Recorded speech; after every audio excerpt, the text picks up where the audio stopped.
Students, मैं आपकी educator आकृति सेठ एक बार फिर आई हूँ आपके सामने लॉ फाउंडेशन बैच में, जहां पे हम लोग डील कर रहे हैं इंडियन कॉन्ट्रैक्ट एक्ट 1872 के साथ। आप लोगों को पता है this is one of the oldest act and ये एक्ट बहुत ही इंपॉर्टेंट है और बहुत ही रेलेवेंट है, क्योंकि ये एक कॉम्प्रिहेंसिव कोड है जो कि सारी कमर्शियल ट्रांजैक्शंस के बारे में बात करता है जो कि हमारे इंडिया में होती है। ये एक्ट सारे के सारे इंडिया के ऊपर एप्लीकेबल है और इस एक्ट में कोई भी कॉन्ट्रैक्ट की बात कर लीजिए, उस जगह पे कौन सा लॉ एप्लीकेबल होगा, वो होगा ये इंडियन कॉन्ट्रैक्ट एक्ट। मैंने आपको बार बार यही बात समझाई है कि हम लोग अपनी जिंदगी में सुबह से लेकर शाम तक बहुत सारे कॉन्ट्रैक्ट्स में एंटर करते हैं जो हमें पता भी नहीं होता कि हम कॉन्ट्रैक्ट कर रहे हैं। जैसे कि हमारी मेड के साथ जब हम कॉन्ट्रैक्ट करते हैं कि वो आके झाड़ू पोछा करेंगी हमारे घर पे, हमारे सर्विसेज प्रोवाइड करेंगी और महीने के एंड में हम उनको तनख्वाह देंगे। या फिर हम अपने दूध वाले के साथ कॉन्ट्रैक्ट करते हैं, या फिर हम सब्जी वाले के साथ कॉन्ट्रैक्ट करते हैं जब हम उसको बोलते हैं कि हमें 2 किलो ये, 4 किलो ये और 5 किलो ये सब्जी चाहिए और वो इस चीज को एक्सेप्ट करता है और हम लोग उसका प्राइस देते हैं। तो यहाँ पे ऑफर हुआ, एक्सेप्टेंस हुआ और हुआ कंसिडरेशन। तो आपको ये समझना जरूरी है कि आप अपनी जिंदगी में कितने सारे कॉन्ट्रैक्ट्स कर रहे हो और क्यों जरूरी है, क्योंकि जब आपको ये समझ आ जाएगा तो आप जो ये कॉन्सेप्ट है ना इंडियन कॉन्ट्रैक्ट एक्ट का, उसमें आप कंफ्यूज नहीं होगे। इसको आप एक बोर्डम के तरीके से नहीं लोगे, ये नहीं लोगे कि इतना सारा कॉन्सेप्ट है, इतने सारे सेक्शंस हमको पढ़ने हैं। ठीक है, 1 सितंबर 1872 डेट है जो आपको याद रखनी है, जो है इन्फोर्समेंट की डेट। अब आपको क्या ध्यान रखना है कि आज का जो हम टॉपिक पढ़ने वाले हैं वो है फ्री कंसेंट का। जब हम बात करते हैं कि आपको क्या करना है, आपको करना है एक कॉन्ट्रैक्ट, तो आपको कुछ इसेंशियल इंग्रेडिएंट्स हैं, कुछ इसेंशियल एलिमेंट्स हैं जो हम लोगों ने हमारे लेक्चर नंबर 4 में पढ़े थे। जैसे कि आपका जो कंसेंट होना चाहिए वो फ्री कंसेंट होना चाहिए, मतलब आपको फ्रीली विलिंगनेस के साथ आपको कंसेंट देना है और एंटर करना है इनटू अ कॉन्ट्रैक्ट। 2 पार्टीज का होना जरूरी है, उन 2 पार्टीज की इंटेंशन होनी चाहिए कि वो एक लीगल रिलेशनशिप बनाना चाहते हैं। वो पार्टीज को कॉम्पिटेंट होना जरूरी है, उन पार्टीज की कैपेसिटी होनी चाहिए कि वो कॉन्ट्रैक्ट कर सके, उन पार्टीज को डिस्क्वालिफाइड नहीं होना चाहिए बाय लॉ, उनका जो कंसेंट होना चाहिए वो फ्री कंसेंट होना चाहिए, उनको लॉफुल कंसिडरेशन के लिए और लॉफुल ऑब्जेक्ट के लिए इस अग्रीमेंट को, इस कॉन्ट्रैक्ट को करना है। तो जो अग्रीमेंट आप इन्फोर्स करा सकते हो बाय लॉ, वो अग्रीमेंट क्या बन जाता है, कॉन्ट्रैक्ट बन जाता है। अब जब हम लोगों ने लेक्चर नंबर 4 के अंदर एसेंशियल एलिमेंट्स पढ़े थे of a contract, of a valid contract, तो हम लोगों ने पढ़ा था सेक्शन नंबर 10। सेक्शन नंबर जब हमने 10 कवर करा था तो हम लोगों ने क्या देखा था कि कुछ कुछ कंडीशंस हैं जिनको पूरा करना जरूरी है जब आप एक कॉन्ट्रैक्ट को एक वैलिड कॉन्ट्रैक्ट बनाना चाहते हो और उसको एक वॉइड कॉन्ट्रैक्ट या फिर वॉइडेबल नहीं बनाना चाहते। तो जब हमने ये डिस्कस किया था तो वहां पे हमने फ्री कंसेंट के बारे में बात करी थी कि कंसेंट अगर अनड्यू इन्फ्लुएंस के द्वारा हो रहा है, मिस रिप्रेजेंटेशन के द्वारा हो रहा है, कोर्जन के द्वारा हो रहा है, फ्रॉड के द्वारा हो रहा है या मिस्टेक के द्वारा हो रहा है, तो वो फ्री कंसेंट नहीं माना जाएगा। मतलब ए और बी जब एक कॉन्ट्रैक्ट में एंटर करते हैं तो इन दोनों की जो विलिंगनेस होनी चाहिए वो क्या होनी चाहिए, फ्री होनी चाहिए। कोई जोर जबरदस्ती, कोई दबाव नहीं होना चाहिए इनके ऊपर। तो वहां पे हमने ब्रीफली डिस्कस किया था कि फ्री कंसेंट क्या होता है और ये सारे सेक्शंस को भी हमने डिस्कस किया था। बट आज इस लेक्चर नंबर 6 के माध्यम से मैं आपके साथ डिटेल में बात करूंगी कि फ्री कंसेंट क्या होता है, उसके नीचे के जो एसेंशियल इंग्रेडिएंट्स हैं वो पढ़ेंगे। सेक्शन 13 से लेके सेक्शन 20 को आज हम कवर करने वाले हैं इस लेक्चर में, ठीक है, और इनके साथ खूब सारे इलस्ट्रेशंस, खूब सारे केस लॉज भी हम पढ़ेंगे। अब क्या ध्यान देना है कि अगर आप एक जुडिशरी एस्पिरेंट हो और आपका स्टेट का पीटी का या फिर मेंस का पेपर आ रहा है या फिर इंटरव्यू के लिए भी आप अपीयर करने वाले हो, तो आपके लिए रेलेवेंट है, क्योंकि फ्री कंसेंट एक बहुत ही इंपॉर्टेंट टॉपिक है, बहुत ही ज्यादा स्कोरिंग टॉपिक भी है। अगर एक बार समझ आ जाए कि फ्री कंसेंट क्या होता है तो आप इसको सिर्फ अपने जुडिशरी के पेपर में ही नहीं, अपनी जिंदगी में भी अप्लाई करना शुरू कर दोगे और आपको कॉन्ट्रैक्ट्स की एप्लीकेबिलिटी बहुत ही ब्यूटीफुली समझ आ जाएगी।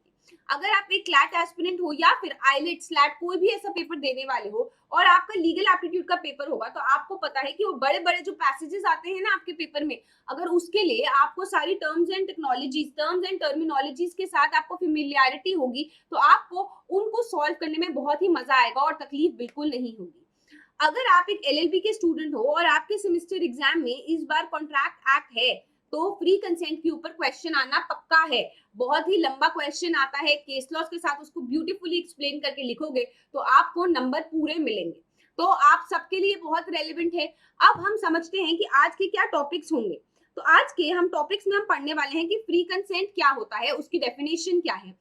कोर्जन पढ़ेंगे जो कि सेक्शन 15 के अंदर है। फ्री कंसेंट स्टूडेंट्स हम सेक्शन 13 और 14 पढ़ेंगे। 13 के अंदर होता है कंसेंट क्या होता है और 14 के अंदर फ्री कंसेंट की बात होती है। फिर हम लोग पढ़ेंगे सेक्शन 15 जहाँ पे कोर्जन डिफाइंड है, सेक्शन 16 जहाँ पे अनड्यू इन्फ्लुएंस की बात होती है, 17 के अंदर फ्रॉड की बात होती है और 18 के अंदर क्या होती है, मिसरिप्रेजेंटेशन की बात होती है। उसके बाद आपको क्या पढ़ना है, सेक्शन 20 पढ़ना है जहाँ पे मिस्टेक की हम बात पढ़ेंगे और डिफरेंट मिस्टेक्स हम पढ़ेंगे। खूब सारे इलस्ट्रेशंस और खूब सारे केस लॉज भी हम साथ में पढ़ेंगे कि जिससे कि आपको कॉन्सेप्ट क्लैरिटी रहे।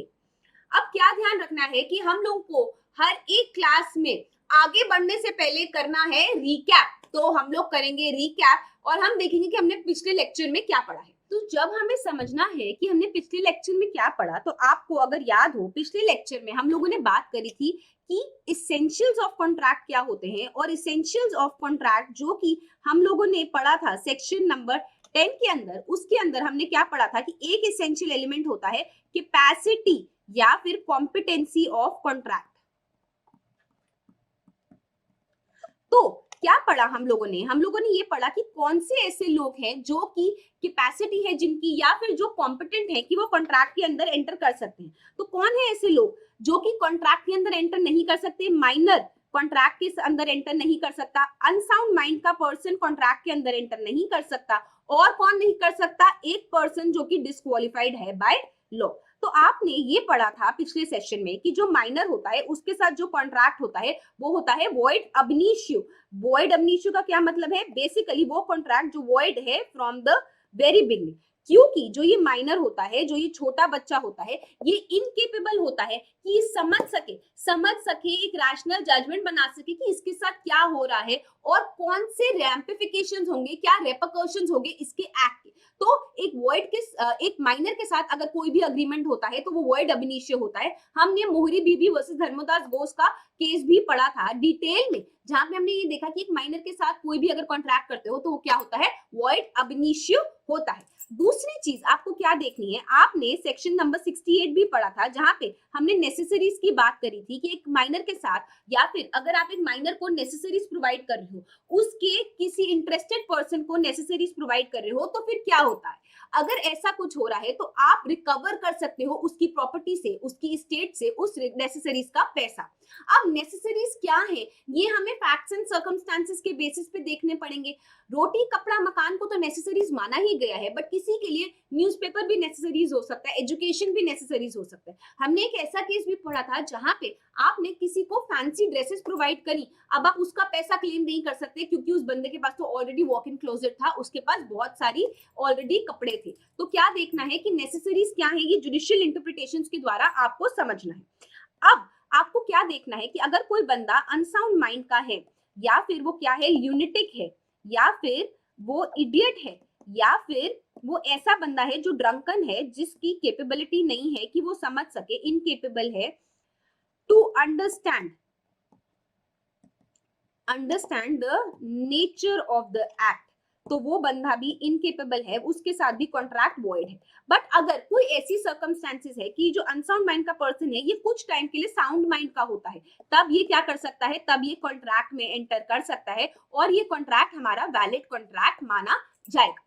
अब क्या समझना है कि अगर आप किसी ऐसे बंदे के साथ एंटर करते हो कॉन्ट्रैक्ट में जो कि डिस्क्वालिफाइड है बाय लॉ, तो डिस्क्वालिफाइड बाय लॉ कौन से लोग होते हैं, जैसे कि हमारा एलियन एनिमी, जो कंट्री जिसके साथ इंडिया वॉर में है वो एलियन एनिमीज हो गए, या फिर कोई ऐसा कन्विक्ट जो ऑलरेडी जेल के अंदर है, सजा भुगत रहा है, वो जब तक वो जेल के अंदर है तब तक वो क्या माना जाएगा, वो डिस्क्वालिफाइड है बाय लॉ कि वो कॉन्ट्रैक्ट में एंटर नहीं कर सकता। या फिर कोई ऐसा बंदा जो कि बैंकक्रप्ट है या फिर क्या है, इंसॉल्वेंट है, वो भी केपेबल नहीं है कि वो कॉन्ट्रैक्ट में एंटर कर सके। फिर हम लोगों ने बात करी कि ई कॉन्ट्रैक्ट्स की अगर बात करें तो कौन लोग हैं कॉम्पिटेंट कि वो ई कॉन्ट्रैक्ट्स में एंटर कर सके, जो जहां पे सेक्शन 11 एंड 12 की कंडीशंस को आप सेटिस्फाई कर रहे हो, वहां पे आप ई कॉन्ट्रैक्ट्स के अंदर भी एंटर कर सकते हो। देन हमने बात करी कंपनीज को लेके और हमने डिस्कस किया कि अगर हम किसी कंपनी की बात करते हैं जहां पे एक कंपनी को हम आर्टिफिशियल पर्सन कहते हैं, तो वहां पे एक कंपनी एक आर्टिफिशियल पर्सन होने के बावजूद एक कॉन्ट्रैक्ट के अंदर एंटर कर सकती है। तो कौन एंटर करेगा इस कॉन्ट्रैक्ट के अंदर इस कंपनी के बिहाफ पे?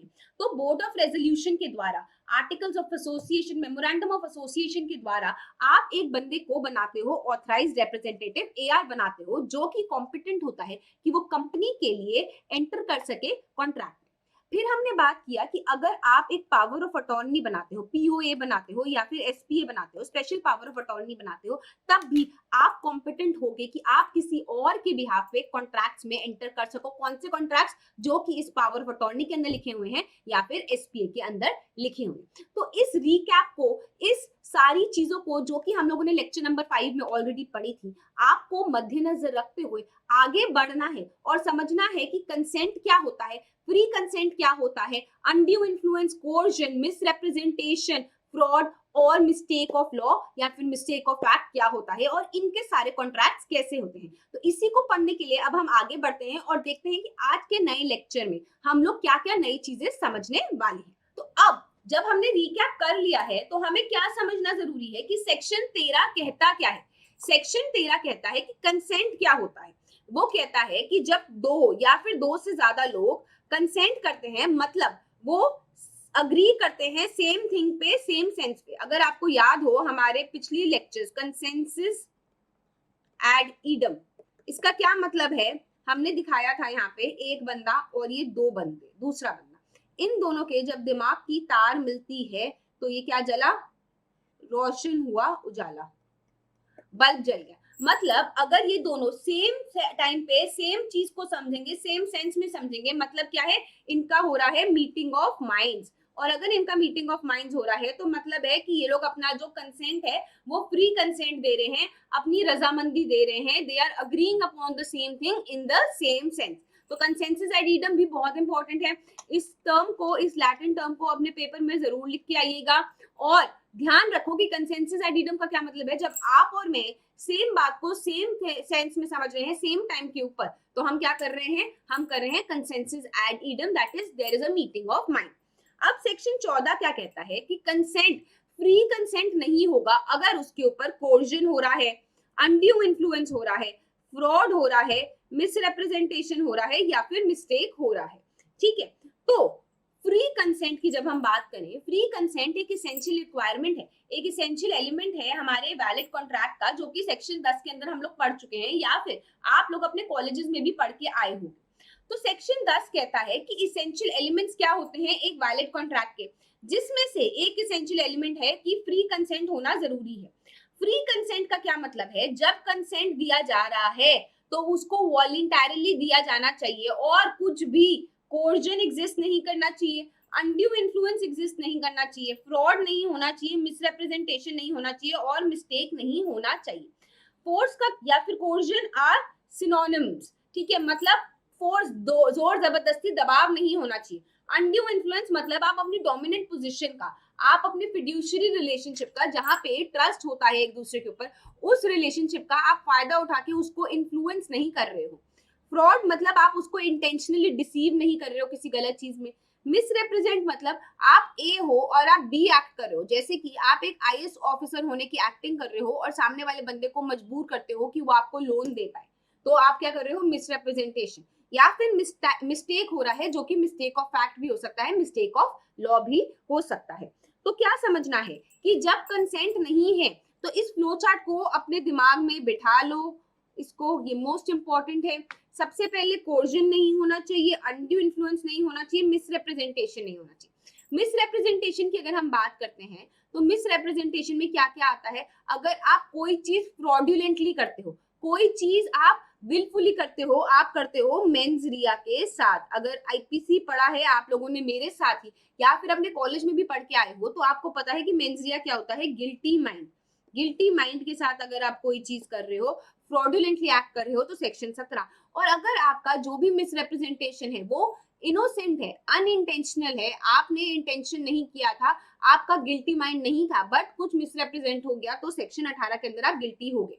अब बात करते हैं मिस्टेक की। तो अगर तो मिस्टेक ऑफ लॉ हो रहा है, जहां पे आप बोलते हो कि मुझे नहीं पता था कि ये एक लॉ है, तो वो मिस्टेक ऑफ लॉ हो गया, वो आ गया सेक्शन नंबर 21 में। और अगर मिस्टेक ऑफ फैक्ट हो रहा है, जहां पे आपको फैक्ट्स के बारे में कोई गलती लग जाती है, तो वो आएगा आपके सेक्शन नंबर 20। तो इस फ्लो चार्ट को आप लोग या तो स्क्रीनशॉट ले लो, या फिर पीडब्ल्यू की ऐप पे जब आप लॉ जाके सिलेक्ट करोगे, फाउंडेशन बैच सिलेक्ट करोगे और सिलेक्ट करोगे आईपीसी, तो आप लोग इस लेक्चर नंबर 6 की पीडीएफ क्लास नोट्स की डाउनलोड कर सकते हो। तो उसको प्रिंट आउट करके आप अपने सामने रख लो। ये एब्सेंस ऑफ फ्री कंसेंट बहुत जरूरी है, जो कि हमारा सेक्शन 14 में लिखा हुआ है। ठीक है, अब क्या कहना है कि कोर्जन क्या होता है। जब आपका कंसेंट कॉज किया जा रहा है, जब आप कमिट करते हो या धमकी देते हो कि आप कोई ऐसा एक्ट करोगे जो कि आईपीसी के द्वारा फॉरबिडन है, या फिर आप किसी को अनलॉफुली डिटेन कर लोगे, या फिर उसको धमकाते हो कि मैं तुझे डिटेन कर लूंगा या तेरी प्रॉपर्टी को डिटेन कर लूंगा। डिटेन का क्या मतलब है? अनलॉफुली डिटेन करना मतलब उसका कब्जा ले लेना। जैसे कि आपको याद हो, अगर आपने मेरे साथ आईपीसी पढ़ा है या फिर आप लोग अपने कॉलेज में आईपीसी पढ़ के आए हो, तो रॉन्गफुल रिस्ट्रेंट का क्या मतलब होता है? जब आप एक बंदे को एक डायरेक्शन में जाने से रोकते हो तो रॉन्गफुल रिस्ट्रेंट, और जब आप इस बंदे को किसी भी डायरेक्शन में जाने से रोक रहे हो तो ये क्या हो रहा है? रॉन्गफुल कन्फाइनमेंट हो रहा है। तो अगर आप किसी को अनलॉफुली डिटेन कर लेते हो, उसको बाहर नहीं जाने देते, उसको कब्जा कर लेते हो, उसका प्रॉपर्टी का या फिर उस बंदे का, या फिर आप उसको धमकी देते हो, या फिर आप कोई ऐसा एक्ट करते हो जो कि आईपीसी के द्वारा एक ऑफेंस बोला गया है, तो आप क्या कर रहे हो? कोर्जन कर रहे हो। कोर्जन मतलब बेसिकली आप फोर्स का इस्तेमाल कर रहे हो, आप उसको डरा रहे हो, धमका रहे हो। तो हम कोर्जन क्या कहेंगे? जब आप किसी को प्रेशराइज कर रहे हो, उसको इंटिमिडेट कर रहे हो। क्रिमिनल इंटिमिडेशन हम लोग आईपीसी में भी पढ़ के आए हैं, और आप लोगों ने अपने लॉ स्कूल में भी पढ़ा होगा कि इंटिमिडेशन का क्या मतलब होता है? किसी को धमकाना, किसी को थ्रेटन करना, फोर्स का इस्तेमाल करना और उससे कोई ऐसा काम कराना जो कि वो विलिंगली नहीं करना चाहता, जो कि वो अपनी फ्री विल के साथ नहीं करना चाहता। आप उसको डरा धमका के कोई ऐसा काम करा रहे हो जो कि उसकी मर्जी नहीं थी करने की, तो आप क्या कर रहे हो? कोर्जन कर रहे हो। ठीक है, तो कोर्जन एक ऐसा एक्ट है जहां पे आप उस बंदे की जो भी उसका प्रेजुडिस था, आप जो भी उसकी इंटेंशन थी, उसको आप इन्फ्लुएंस करते हो, आप उससे कोई ऐसा काम कराते हो इंटेंशनली, आपका गिल्टी माइंड है और आप उसको मजबूरी में, जबरदस्ती से आप उससे कोई ऐसी चीज कराते हो जो वो खुद से नहीं करना चाहता था। कोर्जन के लिए जरूरी ये नहीं है कि वो अपने आप में एक ऑफेंस आईपीसी के अंदर ही होना चाहिए, वो कोई भी ऑफेंस हो सकता है जो कि पनिशेबल है बाय लॉ या फिर फॉरबिडन है बाय लॉ, तो हम मानेंगे कि वो कोर्जन हो रहा है। फॉर कोर्जन क्या नेसेसरी नहीं है? इट इज नॉट नेसेसरी कि वो कोर्जन प्रोसीड करना चाहिए प्रोमिसर से प्रोमिसी की तरफ, किसी और से भी हो रहा है तब भी हम कोर्जन मानेंगे। एक अग्रीमेंट जहां पे कंसेंट कोर्जन के द्वारा किया जा रहा है, वो अग्रीमेंट कैसा माना जाता है? वॉइडेबल माना जाता है at the option of the party जिसका कंसेंट कोर्जन से लिया गया है। वॉइडेबल का क्या मतलब है? जिसको आप अवॉइड कर सकते हो। तो जिस बंदे का कंसेंट आपने कोर्जन से लिया है, जिसका कंसेंट फ्री कंसेंट नहीं है, उसके पास ऑप्शन है कि वो इसको अवॉइड भी कर सकता है। It is not merely voidable under section 19 but also under section 72। अगर कोई मनी पे किया गया है या कोई भी चीज ऐसी डिलीवर करी गई है बाय मिस्टेक या फिर अंडर कोर्जन, तो उसको आपको रिपे करना है या फिर उसको रिटर्न करना है। तो आपको क्या देखना है कि कोर्जन में हम ये तो कह रहे हैं कि वो जो भी चीज है, वो कॉन्ट्रैक्ट जो भी है वो वॉइडेबल होगा, बट दूसरी चीज सेक्शन 72 क्या कहता है? सेक्शन 72 कहता है लाइबिलिटी ऑफ अ पर्सन जिसको मनी दिया गया है या कोई भी चीज डिलीवर करी गई है, कोई भी चीज डिलीवर करी गई है बाय मिस्टेक या फिर बाय कोर्जन। तो अगर कोई भी चीज आप मिस्टेक से या फिर कोर्जन से लेते हो, तो क्या माना जाएगा कि आपको उस चीज को रीपे करना है या उस चीज को रिटेन करना है।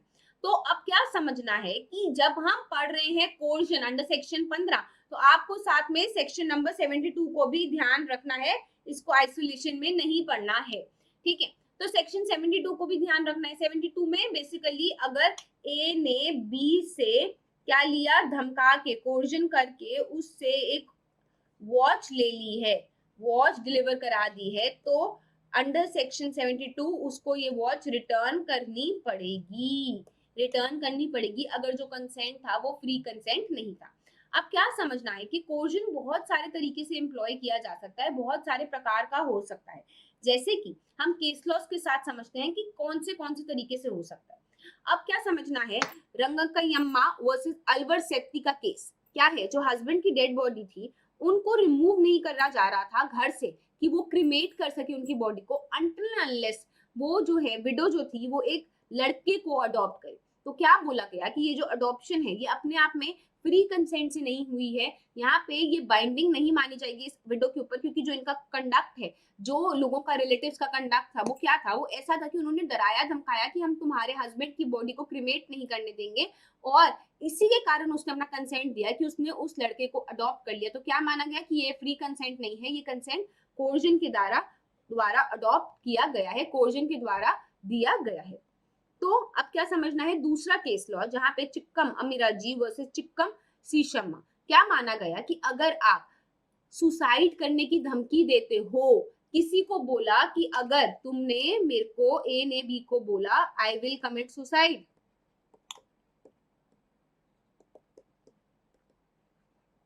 if you don't give me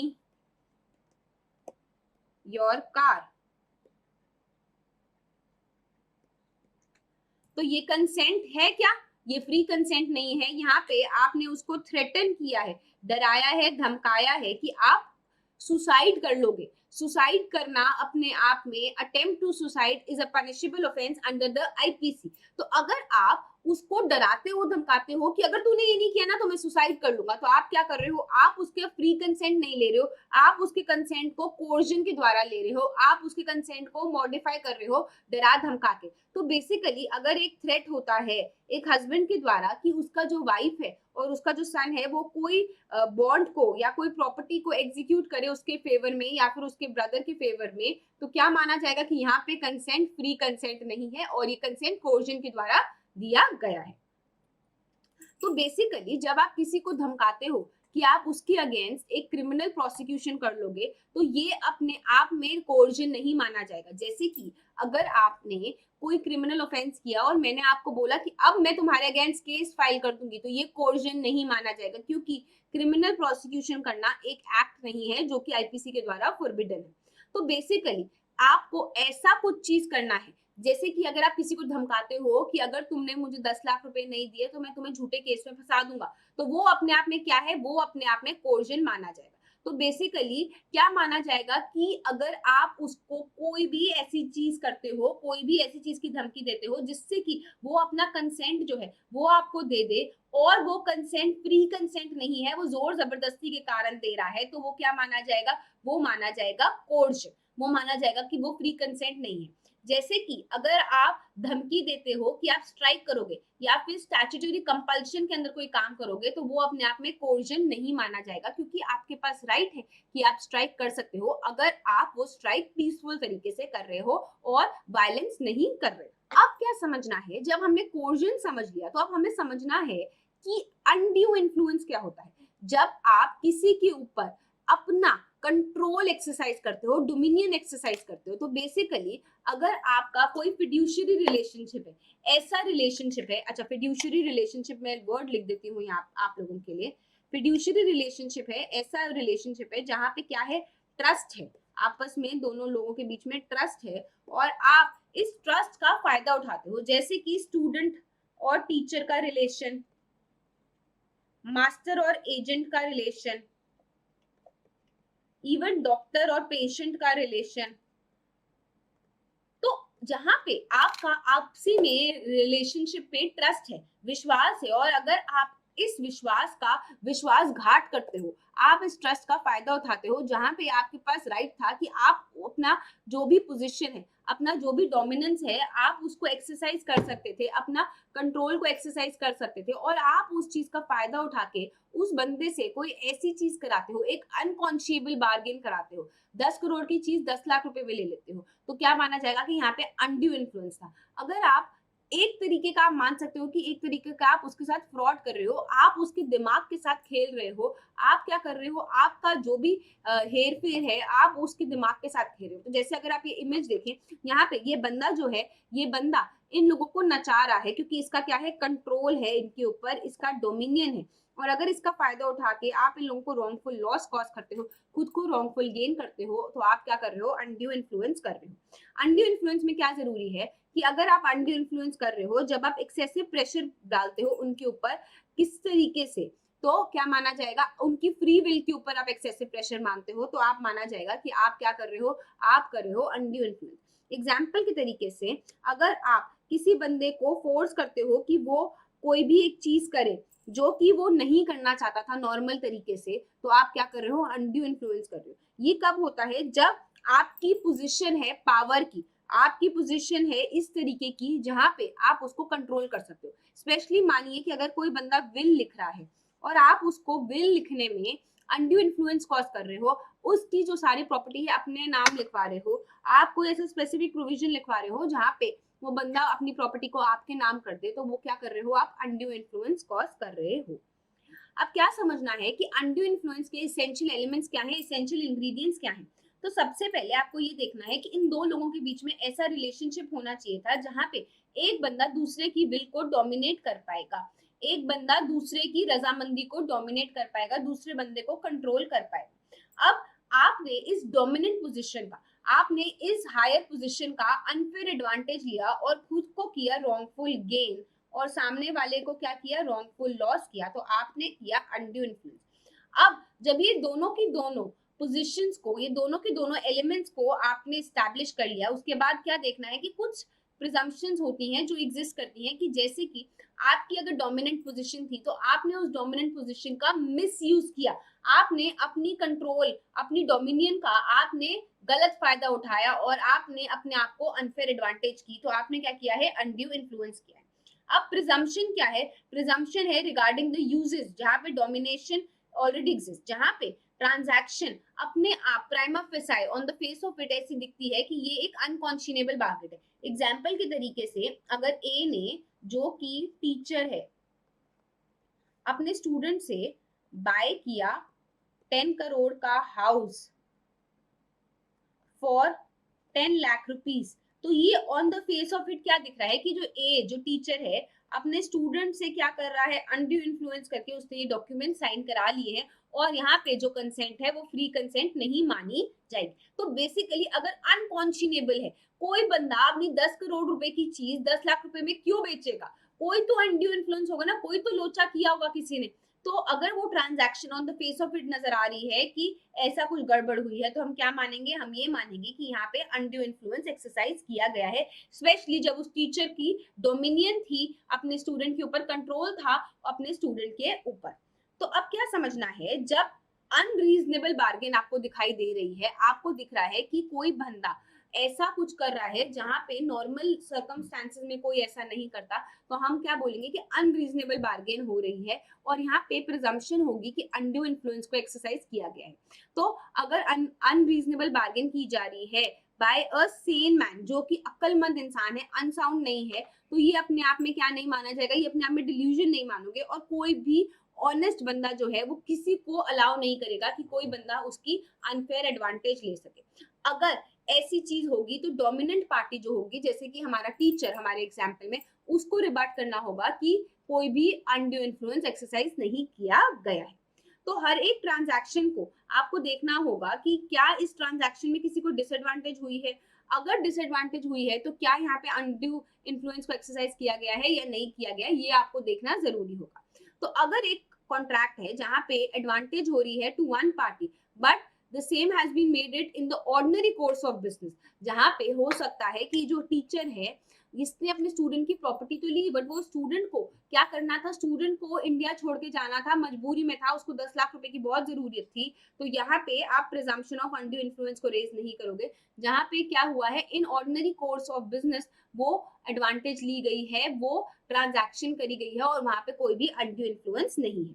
तो आपको क्या देखना है कि नॉर्मल कोर्स में जो इक्वल फुटिंग की पार्टीज होती हैं, मेयर अनकॉन्शनेबल बिजनेस अगर हो रहा है, तो वो अपने आप में क्या नहीं माना जाएगा कि अनड्यू इन्फ्लुएंस हो रहा है। जैसे कि अगर दो पार्टनर्स हैं ए और बी, अगर उनके बीच में कोई ट्रांजैक्शन हो रही है, ये दोनों पार्टनर्स इक्वल फुटिंग पे है, तो यहाँ पे अनड्यू इन्फ्लुएंस का चांस कम है। बट अगर कोई बंदा एक डोमिनेंट पोजीशन पे है, कंट्रोल है उसका आपके ऊपर, आपकी फ्री विल के ऊपर, तो अनकॉन्शनेबल बार्गेन के अंदर हम मान लेते हैं कि प्रिजम्पशन हो सकती है कि अनड्यू इन्फ्लुएंस हुआ हो। ठीक है, तो आपको इस चीज को भी ध्यान देना है कि क्या अनड्यू इन्फ्लुएंस हुआ है या नहीं हुआ है, और प्रिजम्पशन किसके फेवर में है और किसको रिबट करना पड़ेगा। अब रघुनाथ प्रसाद वर्सेस सरजू प्रसाद का केस देख लेते हैं। क्या बोला गया कि सबसे पहले आपको क्या नहीं देखना है, unconscionableness of a bargain is not the first thing जिसको आपको कंसिडर करना है। फर्स्ट थिंग जिसको आपको कंसिडर करना है वो ये है कि पार्टीज के बीच में रिलेशनशिप क्या है। यहाँ पे अगर जो बोरोअर है वो फेल कर जाता है to prove that the lender was in a position to dominate his will, the only relationship between the parties was that was proved was simply of a lender and borrower, तो यहाँ पे undo influence आप prove नहीं कर पाओगे। तो first requirement क्या है, फर्स्ट रिक्वायरमेंट सेक्शन 16 के अंदर अनड्यू इन्फ्लुएंस के अंदर क्या है कि आप रिलेशनशिप प्रूव करो पार्टीज के बीच में। अगर इस केस के अंदर रघुनाथ प्रसाद के केस के अंदर वो ये जो बंदा था वो ये प्रूव नहीं कर पाया कि कोई डोमिनेंट पोजीशन थी, सिर्फ लेंडर और बोरोवर का रिलेशनशिप था, तो यहाँ पे कोई भी फिड्यूशियरी रिलेशनशिप नहीं था, कोई भी डोमिनेंस का रिलेशनशिप नहीं था, तो यहाँ पे सेक्शन 16 की जो फर्स्ट रिक्वायरमेंट है वो ही प्रूव नहीं हुई, तो अनड्यू इन्फ्लुएंस का तो क्वेश्चन ही नहीं उठता। अब श्रीमती तकरी देवी वर्सेस श्रीमती रमा डोगरा AIR 1984 का केस है। क्या बोला गया, इस केस में जब गिफ्ट बनाया गया है by an old illiterate woman to her advocate, जो गिफ्ट है वो एक वैल्यूएबल इमूवेबल प्रॉपर्टी का है, तो जो रिलेशनशिप है जहाँ पे एक फिड्यूशियरी रिलेशनशिप है, जहाँ पे जो एडवोकेट है उसकी ये पावर थी, उसकी ये डोमिनेंस थी, उसका कंट्रोल था उस वुमन के ऊपर, तो क्या माना जाएगा कि ये जो ट्रांजैक्शन है ये अनकॉन्शनेबल है और यहाँ पे अनड्यू इन्फ्लुएंस हो सकती है। तो क्या देखना है, सबसे पहली रिक्वायरमेंट अनड्यू इन्फ्लुएंस में आपको क्या देखना है, रिलेशनशिप और रिलेशनशिप बिटवीन द पार्टीज को आपको देखना जरूरी है जब हम बात कर रहे हैं किसकी, जब हम बात कर रहे हैं अनड्यू इन्फ्लुएंस की। अब समझना है अगर इनइक्वालिटी है बार्गेनिंग पावर में, हम समझते हैं Central England Water Corporation versus Brojonath Ganguly के केस से। क्या बोला गया कि यहाँ पे एक क्लॉज था कॉन्ट्रैक्ट में जो कि एम्पावर करता था एम्प्लॉयर को, गवर्नमेंट अंडरटेकिंग को, कि वो रिमूव कर सकता है किसी भी एम्प्लॉय को by giving a 3 months notice या फिर पे इन लीव। तो जो एम्प्लॉय था उसने कंटेस्ट किया कि जो क्लॉज है इसको आपको रिमूव करना चाहिए, वाज रिमूव्ड, इस क्लॉज के कारण this person was removed by handing him 3 months pay packet. Supreme Court ने क्या बोला कि ये क्लॉज जो है, clause to be constitutionally as well as contractually void. Supreme Court ने क्या बोला कि कॉन्स्टिट्यूशनली भी और कॉन्ट्रैक्चुअली भी ये जो क्लॉज है ये वॉइड माना जाएगा, क्योंकि यहाँ पे इनइक्वालिटी है बार्गेनिंग पावर में। आपने सिर्फ ये बोला है कि जो एम्प्लॉयर है वही टर्मिनेट कर सकता है एम्प्लॉय को, बट कहीं पे भी ये नहीं लिखा गया कि अगर एम्प्लॉय को अपनी जो सर्विसेज है उसको टर्मिनेट करना है, अगर एम्प्लॉय को अपना टर्मिनेशन लेटर देना है या रिजिग्नेशन लेटर देना है तो क्या प्रोविजन होगा। तो यहाँ पे इनइक्वालिटी थी इन दोनों की बार्गेनिंग पावर में। कोर्ट ने क्या बोला, that this is an unfair term और unconscionable as to shock the consciousness of the court which would be opposed to the public policy, और देयरफॉर इसको वॉइड बोला गया under section 23 of the Indian contract. उन्होंने क्या बोला कि ये जो प्रोसेस है कॉन्ट्रैक्टिंग का, इसके ऊपर आपको रिक्वायरमेंट्स ऑफ नेचुरल जस्टिस को भी फॉलो करना चाहिए कि क्या एक्चुअली में इक्विटी है, क्या दोनों के बीच में इक्वालिटी होनी चाहिए थी। प्रिंसिपल्स ऑफ नेचुरल जस्टिस को भी आपको इनके ध्यान में रखना है जब आप इन केसेस को सॉल्व कर रहे हैं। अब अनड्यू इन्फ्लुएंस का इफेक्ट क्या होता है उसको भी समझना जरूरी है।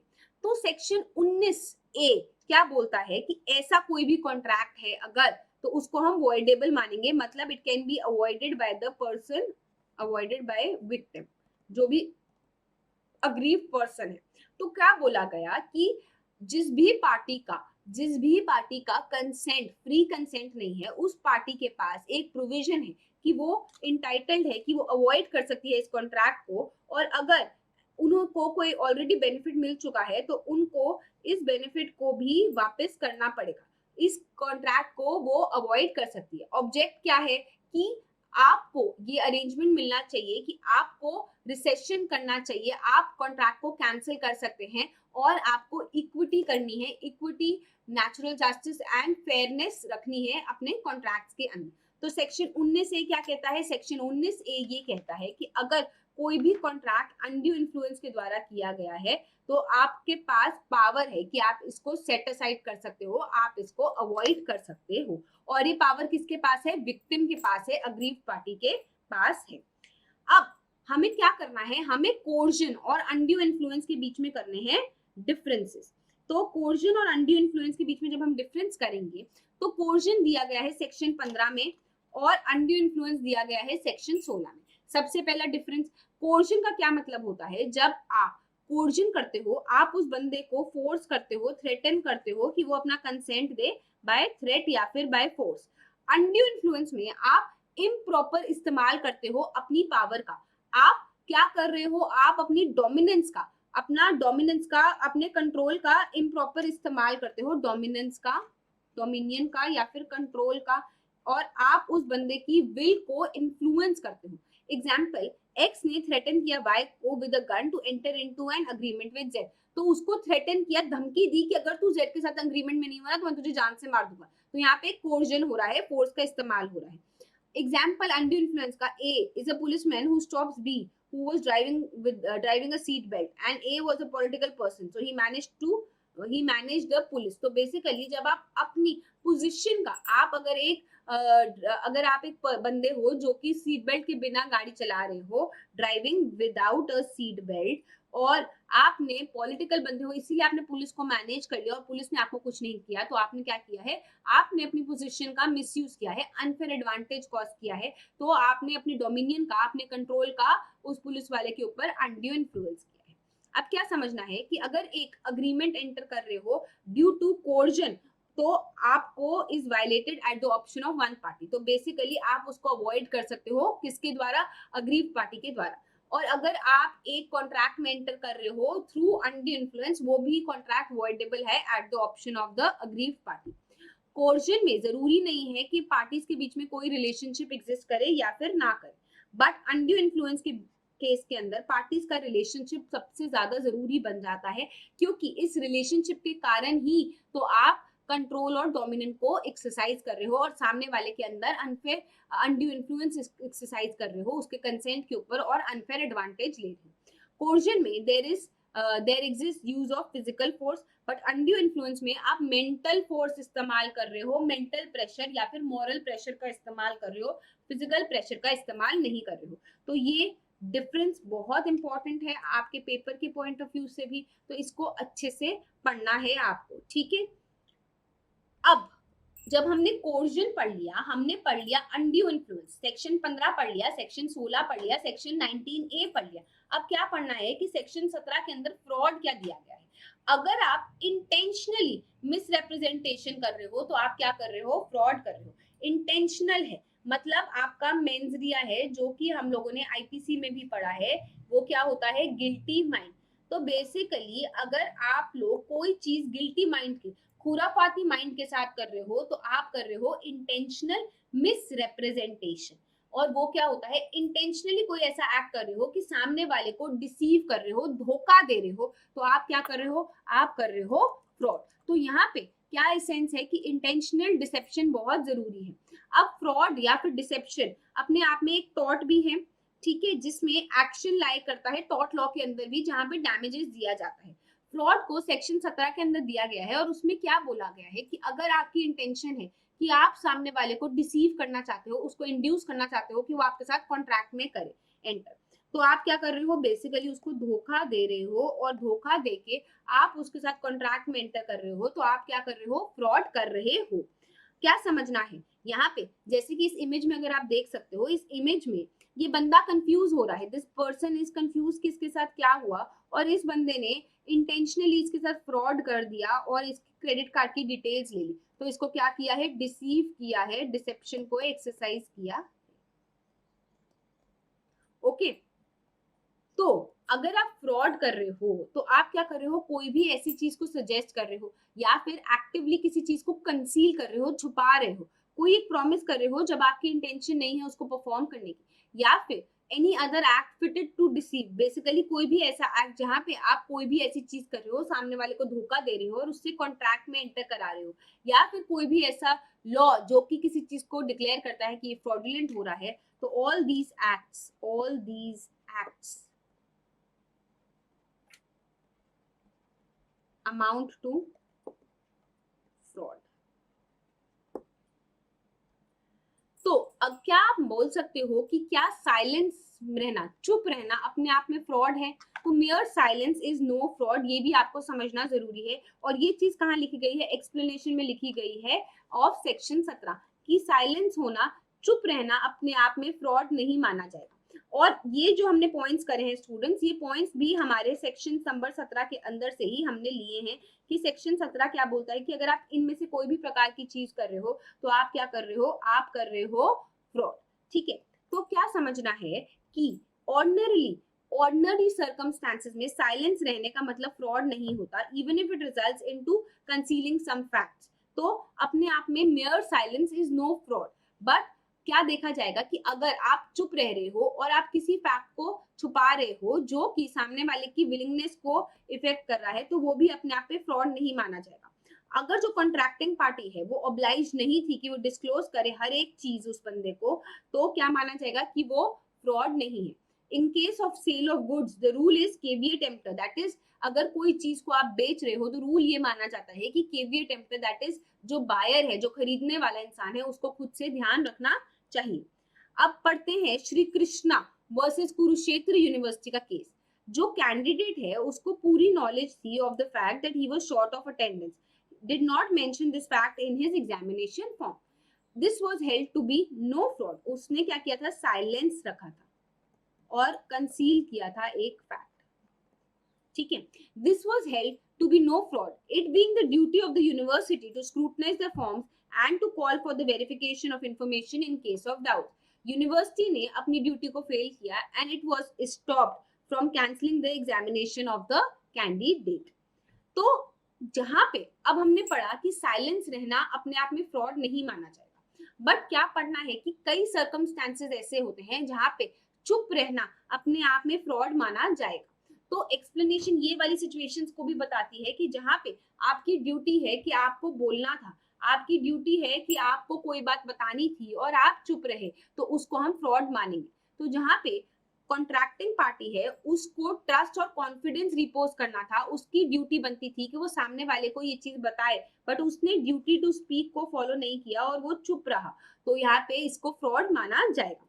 ड्यूटी टू स्पीक कब होती है, जहां पे where one of the parties is utterly without any means of discovering the truth and has to depend on the good sense of the other party।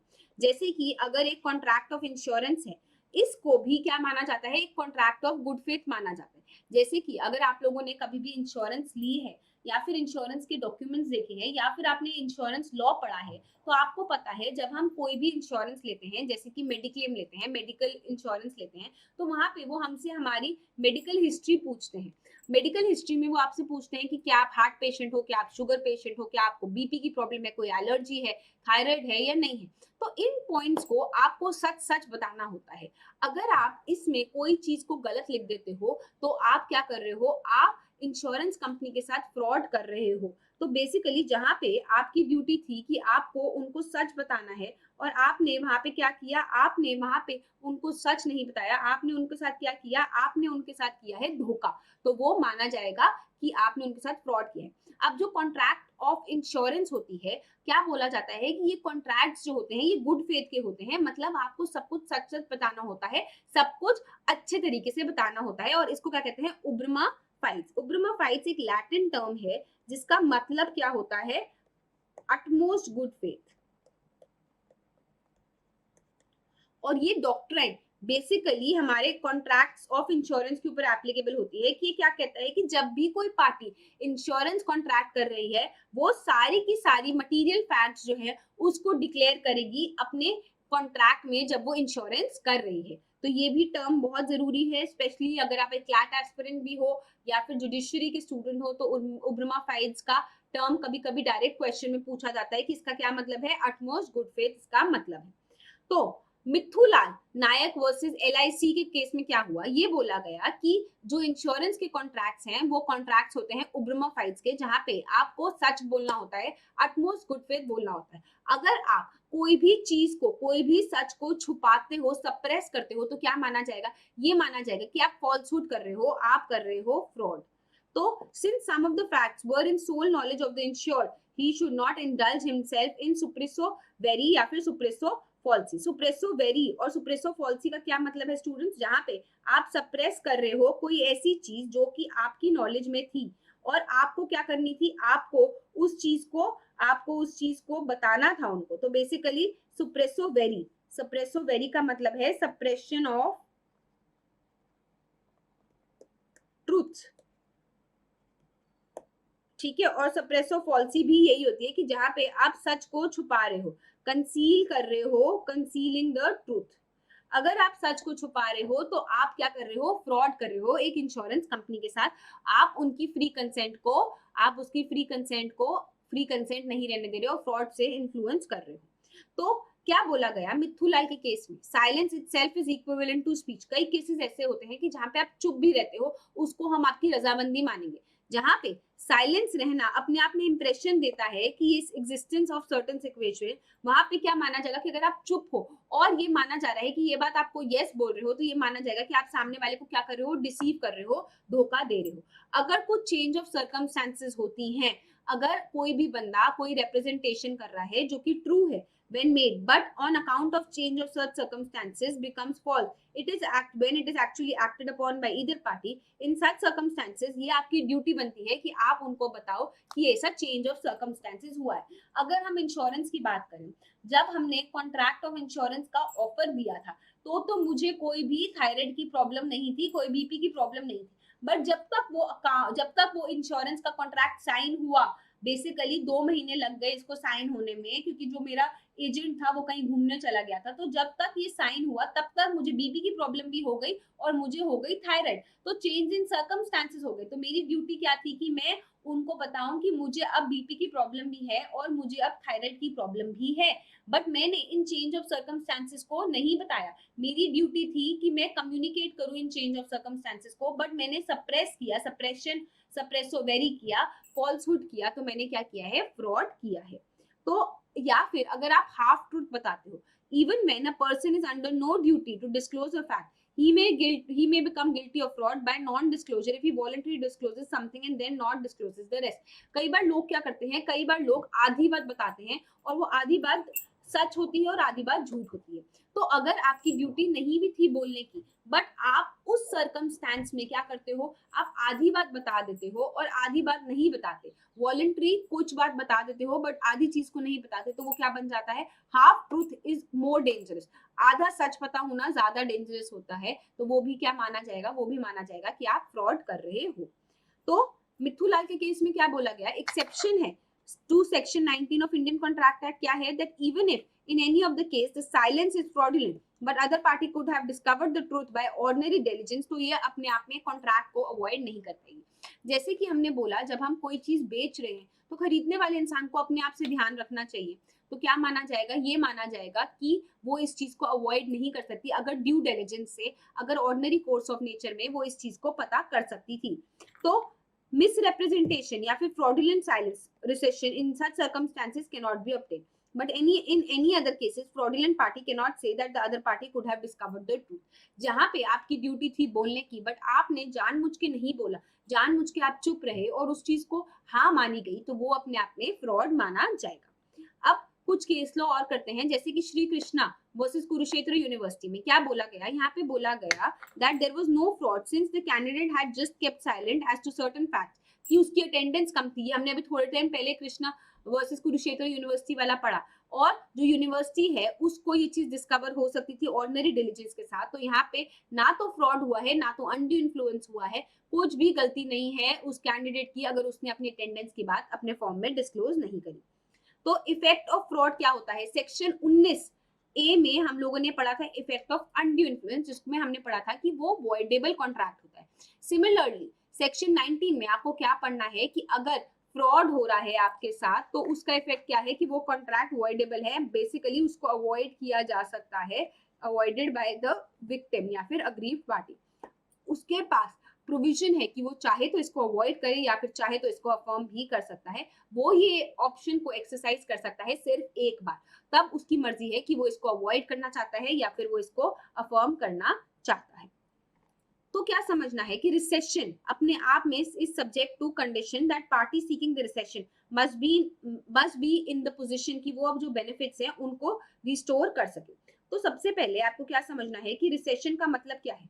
Recession जब मैं बोलती हूँ, या हम लोगों ने कुछ टाइम पहले कम्युनिकेशन पढ़ा था और रेवोकेशन पढ़ा था, तो रेवोकेशन का क्या मतलब है, कैंसिलेशन। सिमिलरली रिसेशन का क्या मतलब है, कैंसिलेशन या फिर रिवोकेशन करना। तो अगर आप किसी चीज को कैंसिल कर रहे हो, जैसे कि हम कह रहे हैं कि ये जो कॉन्ट्रैक्ट्स हैं ये वॉइडेबल है, तो जो विक्टिम है अगर वो इस कॉन्ट्रैक्ट को अवॉइड करता है और उसको कुछ फायदा हुआ है इस कॉन्ट्रैक्ट के अंदर, तो उसको क्या करना है, उसको रिस्टोर करने हैं ये बेनिफिट्स जो भी उसको कॉन्ट्रैक्ट के अंदर मिले हैं। यही बोलता है हमारा सेक्शन 64। पहले हमने क्या पढ़ा था, सेक्शन 72, जहां पे हमने बोला था कि अगर कोई भी फायदा आपको हुआ है, कोई भी प्रॉपर्टी आपको मिली है या पैसे आपको मिले हैं अंडर कोर्शन, तो आपको उसको रिस्टोर करना है, सेक्शन 72 कहता है। और हमारा सेक्शन 64 क्या कहता है कि अगर आपको किसी भी चीज का लाभ हुआ है, किसी भी चीज का आपको फायदा हुआ है, तो आपको उसको रिस्टोर बैक करना है, consequences of recession of a voidable contract. तो even where the party seeking recession is not in a position to restore the defendant his status quo ante, the court may allow recession by doing what is practically just in the circumstances। तो हो सकता है कि ऐसी situation भी हो जहां पे आप उस पोजीशन में नहीं हो कि आप वापस कर पाओ या फिर रिस्टोर कर पाओ उस चीज को जहां पे आपने जो भी आपको उस कॉन्ट्रैक्ट के अंदर मिली थी, तो भी कोर्ट जो है वो आपको क्या करेगा, इसको करना अलाउ करेगा अगर उसको ये लगेगा कि यही इंटरेस्ट ऑफ जस्टिस के लिए बेटर है। अब क्या समझना है कि स्टेटस को एंटे का क्या मतलब होता है। स्टेटस को एंटे का मतलब होता है वही सिचुएशन जो कि प्रीवियसली एग्जिस्ट करती थी। तो प्रीवियसली एग्जिस्टिंग सिचुएशन जो कि कॉन्ट्रैक्ट से पहले थी, वो वाली सिचुएशन स्टेटस को एंटे। स्टूडेंट्स ये कुछ लैटिन टर्म्स है, उब्रमा फाइल्स, स्टेटस को एंटे, कंसेंसस एडिडम, जो कि आप लोगों को लग सकता है कि इसको पढ़ने की क्या जरूरत है, बट अगर आप इसको अपने आंसर्स के अंदर इनकॉर्पोरेट करोगे, अपनी डे टू डे लाइफ के अंदर इस्तेमाल करोगे, तो आपके जो मल्टीपल चॉइस क्वेश्चंस हैं वो भी डायरेक्ट सॉल्व हो जाते हैं, क्योंकि कभी कभी डायरेक्ट क्वेश्चन आ जाता है, और अगर आप आंसर के अंदर इनकॉर्पोरेट करोगे या फिर अपनी लैंग्वेज के अंदर इनकॉर्पोरेट करोगे, तो आपका जो भी आंसर होगा वो काफी स्कोरिंग हो सकता है। अब क्या समझना है कि जनरल रूल क्या है। जनरल रूल है as a condition of recession, as a condition of cancellation, that there must be restitution in integrum, but at the same time court के पास ये पूरी पावर है कि वो अलाउंस भी अलाउ कर सकता है। अगर कोर्ट को लग रहा है कि रेस्टिट्यूशन नहीं हो सकती, बेसिकली वो चीजों को वापस नहीं कर सकता, तो फिर भी वो अलाउ कर देगा इस चीज का, अगर उसको लगता है कि वही जरूरी है इन द केस। अब क्या समझना है कि इंटेग्रम का मतलब होता है आपका कंप्लीट या फिर होल या फिर इंटैक्ट। ओके, अब जब हमने कोर्जन कर लिया, अनड्यू इन्फ्लुएंस कर लिया, मिसरिप्रेजेंटेशन अब हम करेंगे, और फ्रॉड कर लिया, तो अब आपको क्या समझना है, अगर मिसरिप्रेजेंटेशन हो रहा है तो क्या हो रहा है, अगर आप किसी भी फैक्ट को जो कि मटेरियल फैक्ट था उसको आप मिसरिप्रेजेंट कर रहे हो, तो आप सेक्शन 18 के अंदर गिल्टी होगे। फॉलोइंग काइंड्स ऑफ मिसरिप्रेजेंटेशन होती हैं, अभी उनको भी समझते हैं, बट उससे पहले एक चीज समझो, जहां पे आप कोई अनट्रू स्टेटमेंट कर रहे हो और इंड्यूस कर रहे हो विक्टिम को कि वो आपके साथ कॉन्ट्रैक्ट में एंटर करे, और वो कॉन्ट्रैक्ट में एंटर कर जाता है, या तो आप फ्रॉड कर रहे हो जैसे हमने सेक्शन 17 के अंदर पढ़ा, या फिर आप स्टैट्यूटरी नेग्लिजेंस कर रहे हो, इनोसेंट हुआ, इनोसेंटली आप मिसरिप्रेजेंट कर रहे हो, जो कि हम सेक्शन 18 के अंदर पढ़ेंगे। ये जो है ये प्री कॉन्ट्रैक्चुअल स्टेज है, और यहाँ पे आपका हो गया है कॉन्ट्रैक्ट, तो ये कॉन्ट्रैक्चुअल स्टेज है। तो बेसिकली जब आप मिसरिप्रेजेंटेशन करके, अनट्रू स्टेटमेंट करके, उसके जो फ्री कंसेंट है उसको आप क्या करते हो, इन्फ्लुएंस करते हो, तो आप क्या कर रहे हो, आप कर रहे हो एक ऑफेंस अंडर दिस सेक्शन।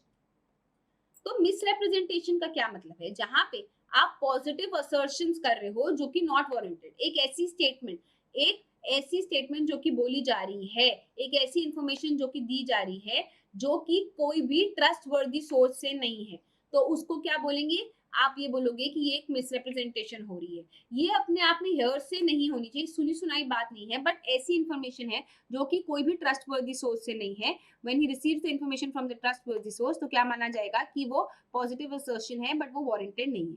तो a statement is said to be warranted by the information of the person making it when he receives the information from the trustworthy source। जो भी आप इंफॉर्मेशन दे रहे हो वो किसी ट्रस्टवर्दी सोर्स से होनी चाहिए, अगर वो ट्रस्टवर्दी सोर्स से नहीं है तो हम क्या मानेंगे कि वो एक वैलिड इंफॉर्मेशन नहीं है। कोई भी ब्रीच ऑफ ड्यूटी, जब आपकी इंटेंशन नहीं थी सामने वाले को डिसीव करने की, धोखा देने की, या फिर अनफेयर एडवांटेज लेने की, तो ये कौन सी है, ये अपने आप में कंस्ट्रक्टिव फ्रॉड माना जाता है, जहां पे आपकी इंटेंशन मिसिंग है।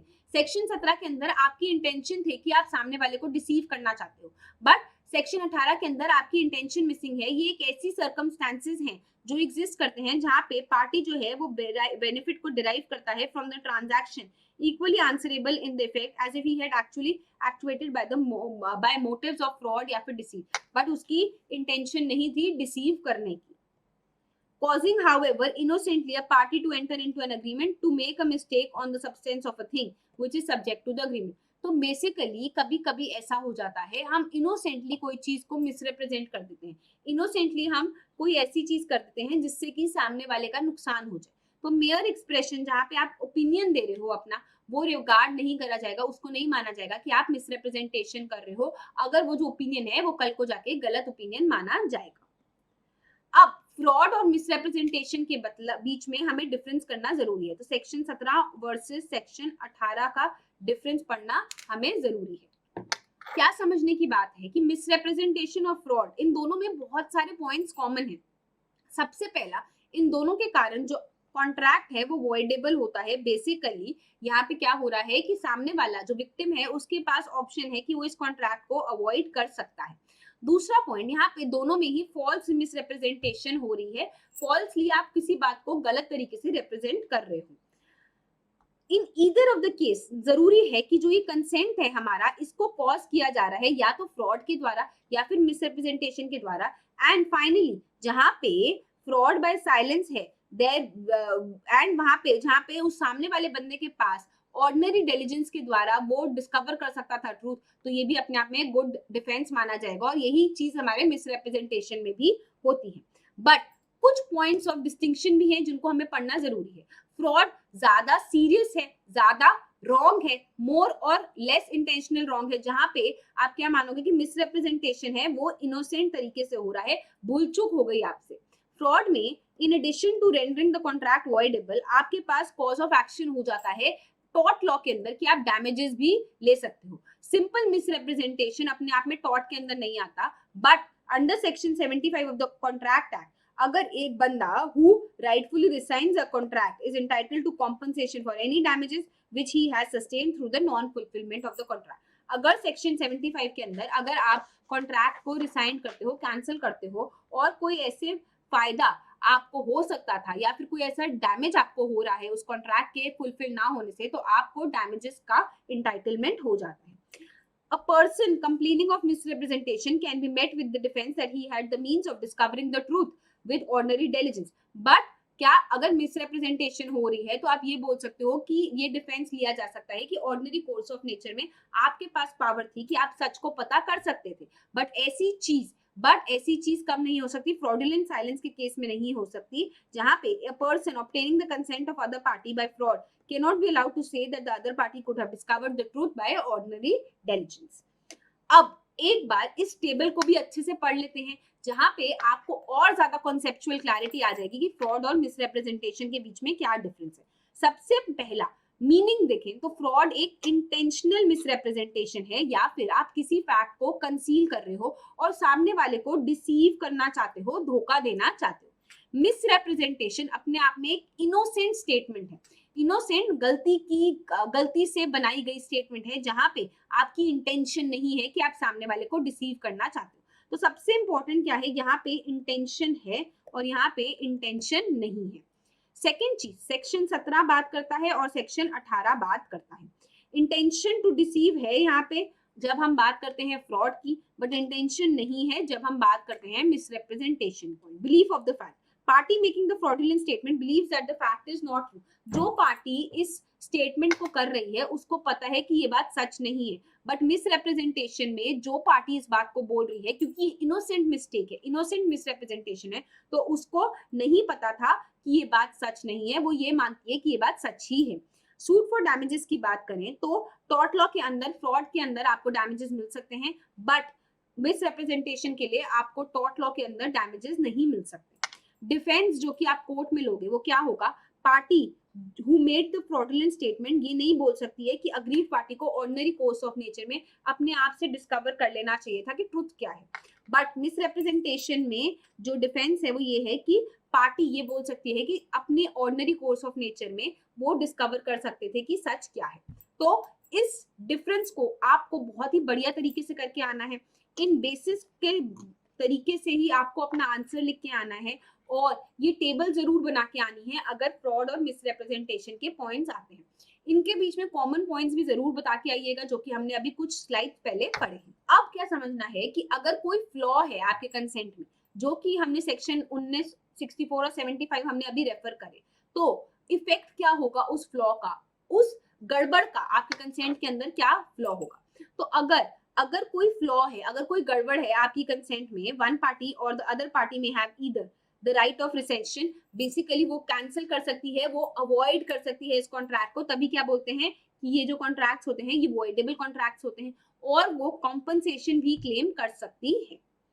अब क्या समझना है, जब आप क्या कर रहे हो, रिसेंड कर रहे हो, रिसेशन कर रहे हो एक वॉइडेबल कॉन्ट्रैक्ट का, कैंसिल कर रहे हो, तो उसको आप कम्युनिकेट कर सकते हो या फिर रिवोक कर सकते हो उसी प्रकार से जो कि हमने रूल्स पढ़े थे जब हमने सेक्शन 3, 4, 5 पढ़ा था और हमने डील किया था कम्युनिकेशन और revocation of proposal and acceptance. कुछ लिमिट्स हैं to the rights of rescission, वो क्या है कि when it is affirmed it becomes valid and binding on the contract. जब रिसेशन को आपने कंफर्म कर दिया है तो वो बन जाएगा एक वैलिड रिसेशन और बाइंडिंग बन जाएगा कॉन्ट्रैक्ट में।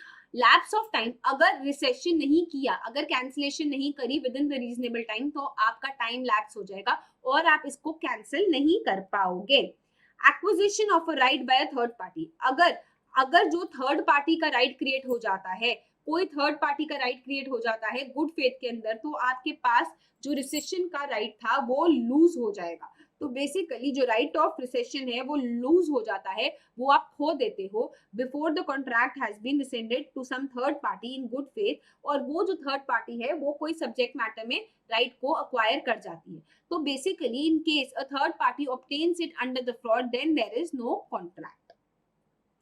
अगर आपकी इनेबिलिटी है कि आप वो जो गुड्स आपने लिए हैं इस कॉन्ट्रैक्ट के अंदर उसको रिस्टोर नहीं कर पाओगे, inability to restore the goods, तो जहां पे जो पार्टी है जो इस कॉन्ट्रैक्ट को अवॉइड करना चाह रही है उसको क्या करना है, उसको स्टेटस को एंटे को मेंटेन करना है। बेसिकली उसको क्या करना है, जिस पोजीशन में पहले थे उसमें वापस लेके आना है।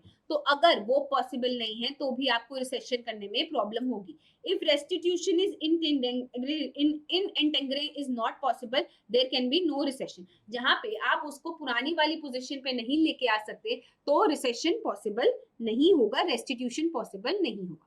एग्जाम्पल के तरीके से ए ने एक सूट पीस को परचेज किया बी से और वो जो कॉन्ट्रैक्ट था वो वॉइडेबल था एट द ऑप्शन ऑफ ए ने उस सूट पीस को कन्वर्ट करा लिया एक सूट के अंदर। अब ए का जो राइट था कि वो इस कॉन्ट्रैक्ट को अवॉइड कर सकता था, वो उसको एक्सरसाइज नहीं कर सकता क्योंकि यहाँ पे वो स्टेटस को एंटे को मेंटेन नहीं कर सकता। प्रीवियसली जो पोजीशन थी वहां पे नहीं जा सकता क्योंकि वो जो सूट पीस था वो कट चुका है और अब वो बन चुका है एक सूट। तो जहां पे आपने उस चीज को इस्तेमाल कर लिया है और आप वापस नहीं कर सकते उस चीज को, तो वहां पे क्या नहीं बोलेंगे, वहां पे ये नहीं बोलेंगे कि आपके पास वो राइट चला गया है कि आप उसको अवॉइड कर सको। In a contract of sale of goods, if the buyer has the right to avoid the contract because of a breach of a condition, buyer के पास ये right भी है कि वो उन चीजों को, वो जो goods उसको मिले थे उसको वो वापस दे। अगर वो उस goods को वापस नहीं देगा तो उसको compensation देना पड़ेगा, उसको उसकी भरपाई करनी पड़ेगी। ठीक है, अब वॉलिस वर्सेस प्रैट का केस पढ़ते हैं। यहाँ पे जो बायर था उसने परचेज करे seeds described as English sainfoin seeds. जो सीड सप्लाई करे गए थे by seller were of an inferior quality, गंदी क्वालिटी के थे, and a different variety known as giant sainfoin seeds. At the time of the supply of the seeds the buyer could not make out the defect as to the two varieties, क्योंकि वो दोनों आपस में distinguish नहीं करे जा रहे थे। Defect could be known only after the only alteration of the seeds had been sown and the crops were ready. तो जब उसने वो बीजों को बो दिया और उसके बाद क्रॉप्स रेडी हो गए तब उसको पता चला कि ये इंग्लिश सैनफोन नहीं, ये जायंट सैनफोन सीड्स थे। Buyer could claim compensation only, क्योंकि वो इस कॉन्ट्रैक्ट को रिसाइन नहीं कर सकता था, कैंसिल नहीं कर सकता, क्योंकि उसने ऑलरेडी क्या कर दिया था, ऑलरेडी उन गुड्स को इस्तेमाल कर लिया था। तो general rule as the condition for rescission there must be restitution in integrum. आपको रिस्टोर करने हैं वो बेनिफिट्स जो कि आपको मिले हैं उस कॉन्ट्रैक्ट के अंदर, but at the same time court ने क्या बोला कि आपके पास पूरी पावर है कोर्ट के पास पूरी पावर है कि वो अपनी डिस्क्रिप्शन को, वो अपनी पावर्स को इस्तेमाल करेगा और देखेगा कि क्या अलाउंस होना चाहिए, क्या कॉम्पनसेशन दिया जाना चाहिए, क्या principles of natural justice and equity बोलेंगे।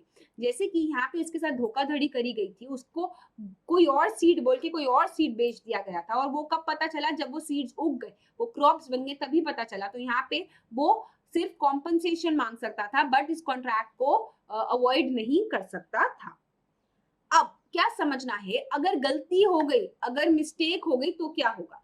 तो आपको ये देखना है कि जब हम लोगों ने कोर्जन पढ़ लिया, हमने पढ़ लिया मिसरिप्रेजेंटेशन, फ्रॉड, अनड्यू इन्फ्लुएंस, इन चारों को पढ़ने के बाद हमने क्या पढ़ा कि इनके जो कॉन्ट्रैक्ट्स होते हैं उनको आप अवॉइड कर सकते हो। अग्रीव पार्टी है वो अवॉइड कर सकती है अगर कंसेंट कोर्जन के द्वारा दिया जा रहा है, मिसरिप्रेजेंटेशन के द्वारा, फ्रॉड के द्वारा या फिर अनड्यू इन्फ्लुएंस के द्वारा दिया जा रहा है। अब हमें समझना है कि मिस्टेक का क्या कॉन्सेप्ट है। मिस्टेक का कॉन्सेप्ट थोड़ा सा बड़ा है, थोड़ा सा टेक्निकल है, तो घबराइएगा मत, बस इन फ्लो चार्ट्स को और इन एग्जांपल्स के माध्यम से आप समझते चलिए।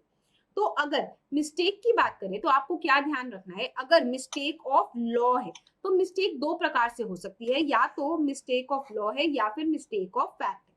अगर मिस्टेक ऑफ लॉ है तो उसके अंदर दो चीजें आ गई, इंडियन लॉ और foreign law. Mistake of fact के अंदर क्या हो गया, बायलैटरल मिस्टेक या फिर यूनिलैटरल मिस्टेक। बायलैटरल मिस्टेक में क्या हो गया, जब सब्जेक्ट मैटर को लेके कोई गलती हो गई, क्वालिटी को लेके, एग्जिस्टेंस को लेके, आइडेंटिटी को लेके, टाइटल को लेके, प्राइस को लेके, क्वांटिटी को लेके, या फिर मिस्टेक हो गई कि परफॉर्मेंस हो सकती है या नहीं हो सकती, परफॉर्मेंस फिजिकल हो सकती है या नहीं हो सकती, लीगली पॉसिबल है या नहीं है। यूनिलैटरल मिस्टेक कैसी होती है, जहां पे आपको बंदे की आइडेंटिटी को लेके कोई धोखा हो गया, या फिर कैरेक्टर जो कि उस रिटन डॉक्यूमेंट में लिखा हुआ था उसको लेके कोई धोखा हो गया। तो इस फ्लो चार्ट को आप लोग ध्यान दें और हम लोग इसको डिटेल में एक बार अच्छे से पढ़ते हैं एग्जाम्पल्स के साथ।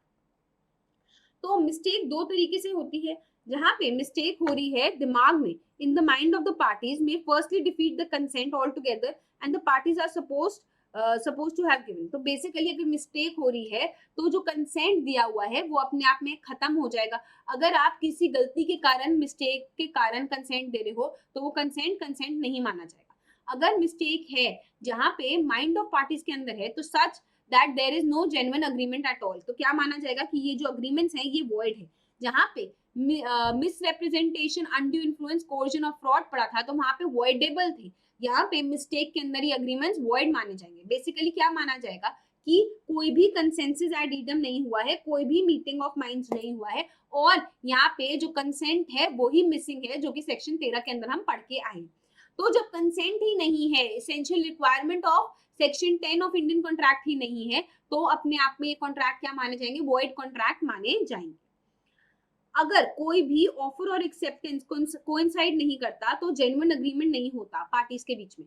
तो देयरफॉर अगर एक अपरेंट कॉन्ट्रैक्ट ही नहीं हुआ है कंसर्निंग अ पर्टिकुलर पर्सन या फिर शिप, तो क्या माना जाएगा कि it turns out that each of them misled by similarity of name had a different person or ship in mind. तो यहाँ पे कोई भी कॉन्ट्रैक्ट एग्जिस्ट नहीं करेगा, यही बोला गया रफल्स वर्सेस विच लॉस के केस में।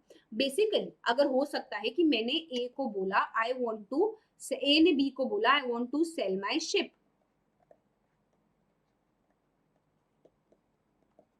फॉर 10,000 रुपीज, बी को बोला, बी ने बोला यस, बी को लगता था इसके पास सिर्फ एक ही शिप है, यहाँ पे इसके पास 10 शिप थी, उसको अपनी सेकंड शिप बेचनी थी और इसको सिर्फ फोर्थ शिप के बारे में पता था।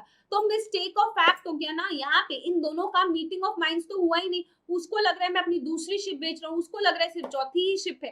तो यहाँ पे जब कंसेंट ही सही नहीं है, मीटिंग ऑफ माइंड्स ही नहीं हुआ, जब इनका जो भी कंसेंट था रिगार्डिंग अ पर्टिकुलर ऑब्जेक्ट वही सही नहीं है, तो यहाँ पे कोई भी कॉन्ट्रैक्ट एग्जिस्ट नहीं करेगा बिटवीन देम।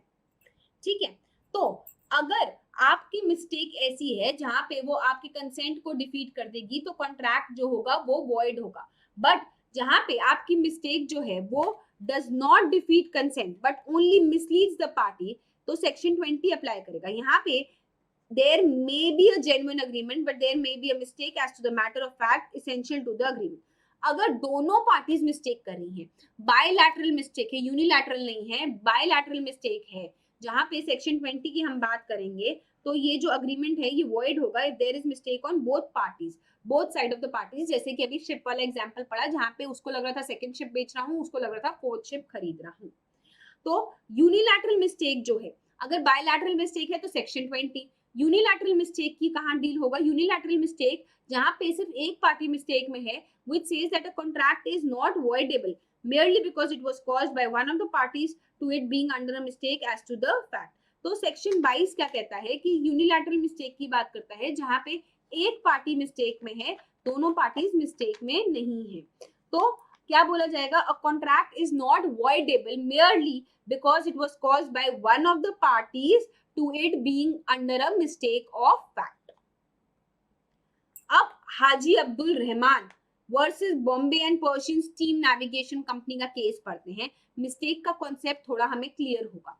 तो क्या देखा? A chartered steamer from B which according to the agreement was to sail from Jeddah on 10th of August, 15 days after the Hajj। Object of A was to carry Hajj pilgrims from Jeddah to Bombay through his steamer। B had no idea about the date of Hajj and for him the date contracted was 10th August in this case। A was working under a mistake insofar as the 15 days after the Hajj happened to be in 19th July and not 10th of August। अब क्या हुआ? यहाँ पे इनको date की गलती लग गई दोनों को। यहाँ पे एक यूनिलैटरल मिस्टेक हुई ऑन पार्ट ऑफ ए। तो यूनिलैटरल मिस्टेक हुई है तो सेक्शन 22 लगेगा।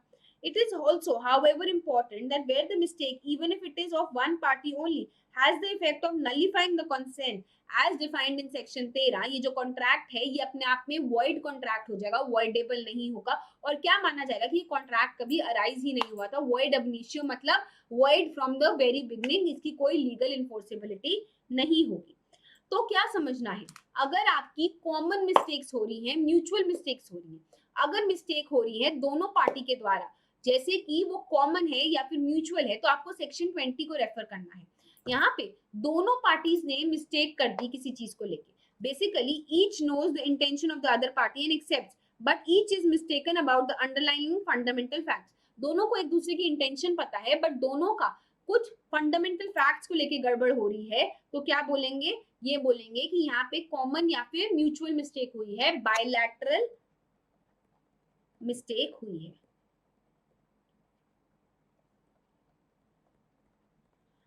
The parties, for example, are unaware that the subject matter of their contract has already perished। Example के तरीके से A ने कॉन्ट्रैक्ट किया B के साथ कि तुम क्या करोगे, तुम मेरे 10 किलो आलू खरीदोगे। अब उसको उन दोनों को ये बात पता ही नहीं है कि 10 किलो आलू ऑलरेडी खराब हो चुके हैं, डिस्ट्रॉय हो चुके हैं और वो इस चीज को लेके कॉन्ट्रैक्ट कर रहे हैं। तो यहाँ पे कॉमन और म्यूचुअल मिस्टेक हो रही है। In mutual mistakes, parties misunderstand each other and are close purposes। Raffles versus Wichelhaus का केस जो कि हमने मिस्टेक ऑफ दिस काइंड में पढ़ा, जहाँ पे वो दोनों ने गलत शिप के बारे में बात किया। या फिर एग्जांपल ले लो कि मैंने आपको बोला मैं अपना घोड़ा बेचना चाहती हूँ, आपको सिर्फ ये पता है कि मेरे पास एक घोड़ा बट मेरे पास 10 घोड़े थे। तो क्या माना जाएगा कि मेरे को, आपको क्या पता मैं कौन सा घोड़ा बेचना चाहती हूँ? मेरे दिमाग में मेरा घोड़ा है जिसका नाम है चीता और आपके दिमाग में मेरा एक ही घोड़ा है जिसका नाम है हॉर्सी। तो अब हॉर्सी और चीता के बीच में हमने कंफ्यूजन कर दी तो मिस्टेक ऑफ फैक्ट हो गया है, म्यूचुअल मिस्टेक हो गई यहाँ पे। तो क्या माना जाएगा कि ये जो कॉन्ट्रैक्ट है ये वॉइड है क्योंकि इनके बीच में कंसेंसस एट इडम तो हुआ ही नहीं, इनके बीच में मीटिंग ऑफ माइंड्स तो कभी हुआ ही नहीं। मिस्टेक ऑफ फैक्ट में आपको क्या समझना है कि यहाँ पे मिस्टेक फैक्ट के रिगार्डिंग हो रही है, लॉ के रिगार्डिंग नहीं हो रही। तो सेक्शन 21 क्या कहता है? only regards to mistake as to law not in force in India having the same effect as to mistake of fact। अगर किसी ऐसे मिस्टेक ऑफ लॉ की बात हो रही है जो कि इंडिया के अंदर इन्फोर्सेबल नहीं है तो हम उसको भी क्या मानेंगे? हम उसको भी सेम इफेक्ट मानेंगे कि वो मिस्टेक ऑफ फैक्ट है और वो भी अपने आप में वॉइड कॉन्ट्रैक्ट माना जाएगा। तो क्या बोलते हैं कि हर एक बंदे को पता होना चाहिए कि उसकी कंट्री का क्या लॉ है, उसकी लॉ ऑफ लैंड क्या है। तो ignorantia juris non excusat important है आपके लिए। Ignorance of law is no excuse but ignorantia factum is an excuse. तो अगर आपको फैक्ट की गलती हो रही है तो हम उसको एक्सक्यूज मान सकते हैं but ignorance of law is no excuse. तो बेसिकली अगर आप बोलते हो कि मुझे लॉ ही नहीं पता था कि मैं ड्रंक और ड्राइव नहीं कर सकता, तो ये अपने आप में एक्सक्यूज नहीं माना जाएगा क्योंकि क्या बोलते हैं कि जहां आप रहते हो वहां पे आपको लॉ उस जगह का पता होना जरूरी है। तो मिस्टेक ऑफ फैक्ट में क्या बोलेंगे कि मिस्टेक ऑफ फैक्ट तो हो सकता है, क्योंकि आपके और मेरे बीच में दोनों का ओपिनियन गलत हो सकता है, एक बंदे का ओपिनियन गलत हो सकता है। तो यहाँ पे जब ओपिनियन गलत हो रहा है, जब हमें किसी चीज को लेके, किसी फैक्ट को लेके अगर गलती हो रही है, तो उसका अग्रीमेंट हमारा वॉइड होगा। बट इग्नोरेंशियल जूरिस नॉन एक्सक्यूज, आप लॉ ऑफ द लैंड को आपको पता होना जरूरी है। यहाँ पे A जो है एक buys a picture from B. Both A and B believe it to be a work of an old master and a high price is paid, but it turns out to be a modern copy. This is merely a case of erroneous opinion. तो mistake के लिए क्या जरूरी है? Mistake should be the essential to the agreement. ऐसा होना चाहिए जहां पे आपको क्या देखना है कि वो जो मिस्टेक हो रही है, वो जो गलती हो रही है, वो उस पूरे के पूरे अग्रीमेंट के लिए बहुत ही इसेंशियल थी।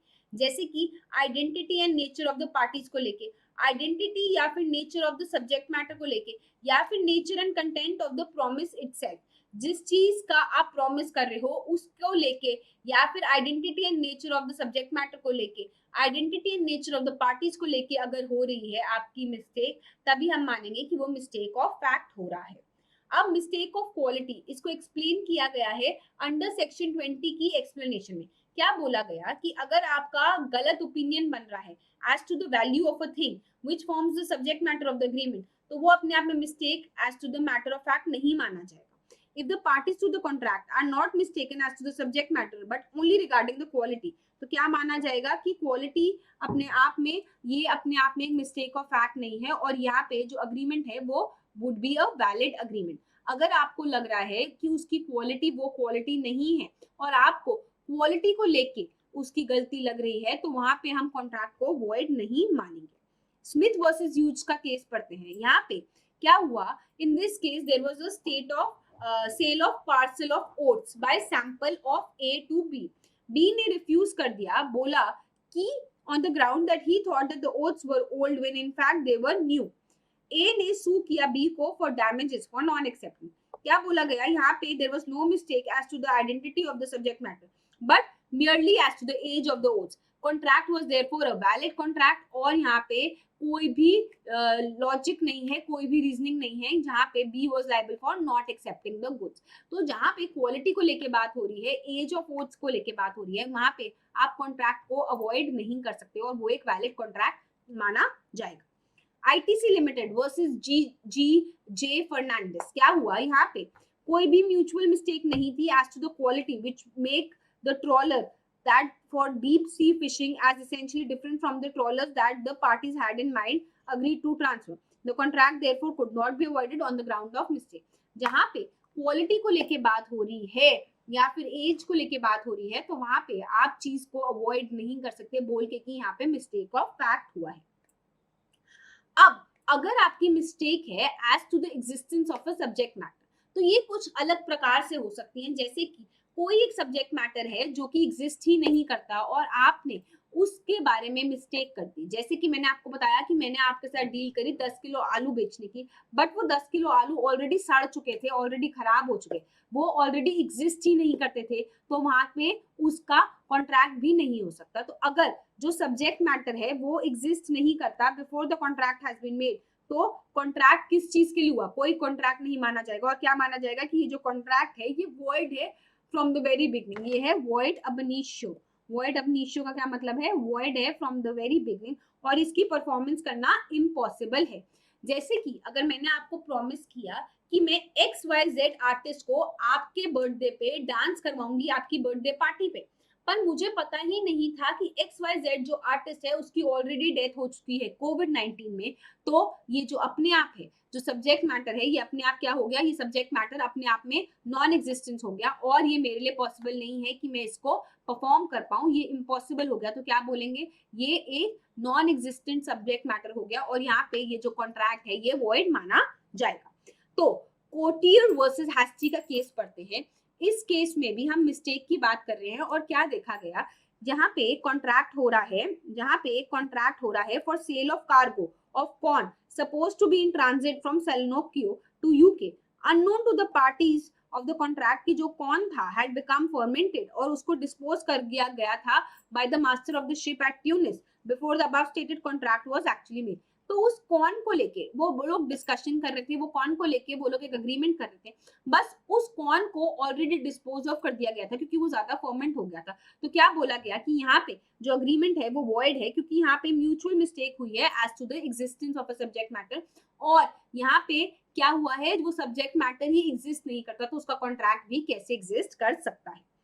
अगर आपको मिस्टेक है एज टू द राइट या फिर टाइटल ऑफ दैट थिंग, तो यहाँ पे हम एग्जिस्टेंस की बात कर रहे हैं, वहीं पे अगर आपको corresponding to the mistake as to the existence of the subject matter is the mistake in the cases जहाँ पे आप अननोन हो कि जो बायर है is already the owner of that which the seller propose to sell him, the parties intend to effectuate a transfer of the ownership, such transfer is being impossible.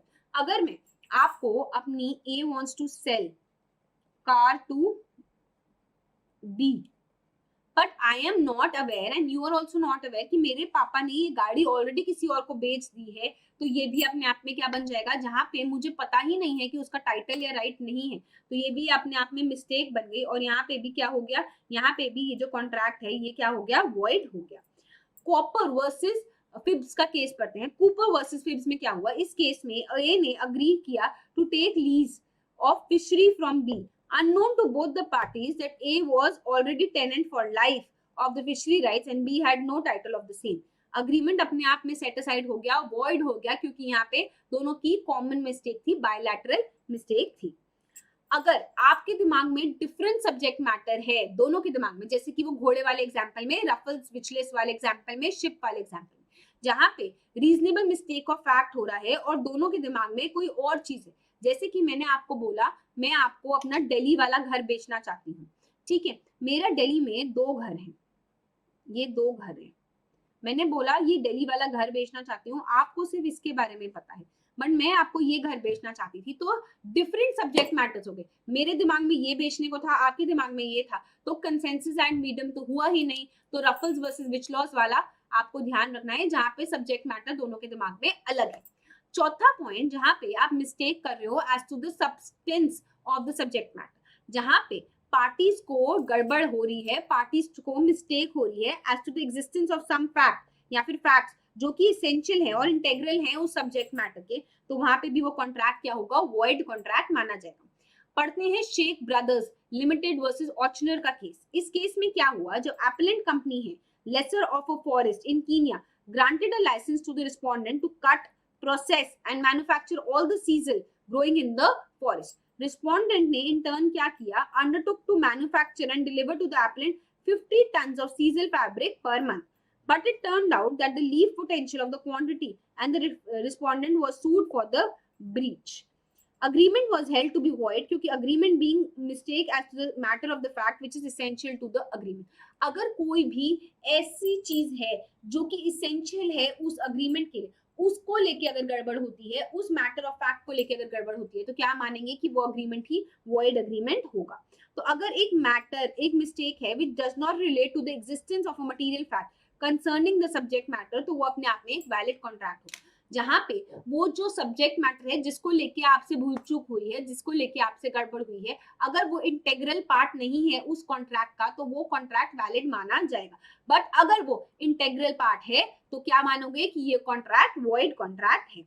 In Bell versus Lever brothers limited क्या बोला गया, Lever brothers ने appoint किया Bell को as a chairman of the board of directors of the Niger company, a subsidiary of the Levi brothers for 5 years at an annual salary of $8,000। 3 साल के बाद जो नाइगर कंपनी है वो amalgamate कर गई किसी थर्ड कंपनी के साथ, कॉन्सिक्वेंटली बेल जो है वो रिटायर कर गए permanently. Lever brothers promised to pay him compensation amounting to $30. Subsequently to the said payment, Lever brothers discovered that Bell had been guilty of some secret transaction in his personal name during the 3 years of the directorship, for which Bell could have been dismissed without the payment of compensation. In other words, Lever brothers had made an agreement regarding the payment of compensation and had paid the same, ignorance of the fact that उनका जो bell थे जब वो directorship में थे उन्होंने कुछ हेर फेर करी थी, उन्होंने कुछ एम्बेजलमेंट करी थी, उनका कोई रॉन्गफुल कंडक्ट था। Therefore, sought the rescission of the contract of compensation made by mistake, any refund of money paid by them. Mistake in their case did not relate to the subject matter but only related to the quality of the service conduct. तो क्या बोला गया कि यहाँ पे ये जो है ये क्वालिटी को लेके है, तो ये अपने आप में एक वॉइड कॉन्ट्रैक्ट नहीं होगा और ये वैलिड कॉन्ट्रैक्ट होगा। अब समझना है फिफ्थ इंपॉर्टेंट पॉइंट मिस्टेक को लेके, जहां पे आपकी मिस्टेक हो रही है as to the nature of promise. अगर आपकी मिस्टेक हो रही है, if there is a mistake because of which the promise does not reflect the real intention which was there in the proposed agreement, such agreement is a void. तो अगर आपकी ऐसी contract कर रहे हो जहां पे जो रियल इंटेंशन है वो सामने नहीं आ रही है, तो वो भी एक वॉइड कॉन्ट्रैक्ट होगा। तो Hartog versus Collins and Shield का केस पढ़ते हैं। यहाँ पे कॉन्ट्रैक्ट हुआ for the sale of 30,000 pieces of Argentine horse skins. Negotiation हुई इस प्राइस को लेके एंड क्या डिसाइड किया was made on per piece basis and this was in accordance with the usual trade practice. Sellers ने by mistake in their offer stipulated to supply at a certain rate per pound instead of per piece. तो गलती से उन्होंने क्या लिख दिया, per pound लिख दिया और उनको क्या लिखना था, per piece लिखना था। A pound on an average contained 3 pieces of such skin. The buyer sued the seller for non-delivery of the goods.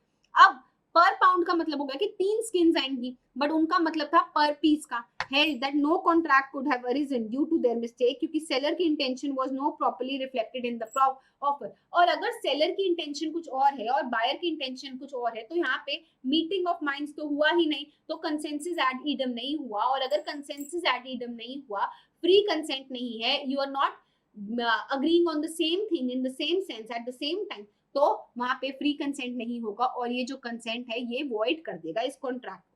तो क्या देखना है कि आपको एक क्लियर डिस्टिंक्शन दिया गया है जब आपकी फ्रॉडुलेंट मिसरिप्रेजेंटेशन हो रही है, जब हम बात कर रहे हैं किसी भी डॉक्यूमेंट के बारे में, उसके कैरेक्टर के बारे में, उसके कंटेंट्स के बारे में। तो अगर ऐसी मिसरिप्रेजेंटेशन हो रही है किसी भी डॉक्यूमेंट के बारे में, किसी भी ट्रांजैक्शन के बारे में, तो हम उसको वॉइड मानेंगे, हम बोलेंगे कि इसकी कोई भी लीगली इन्फोर्सिएबिलिटी नहीं है।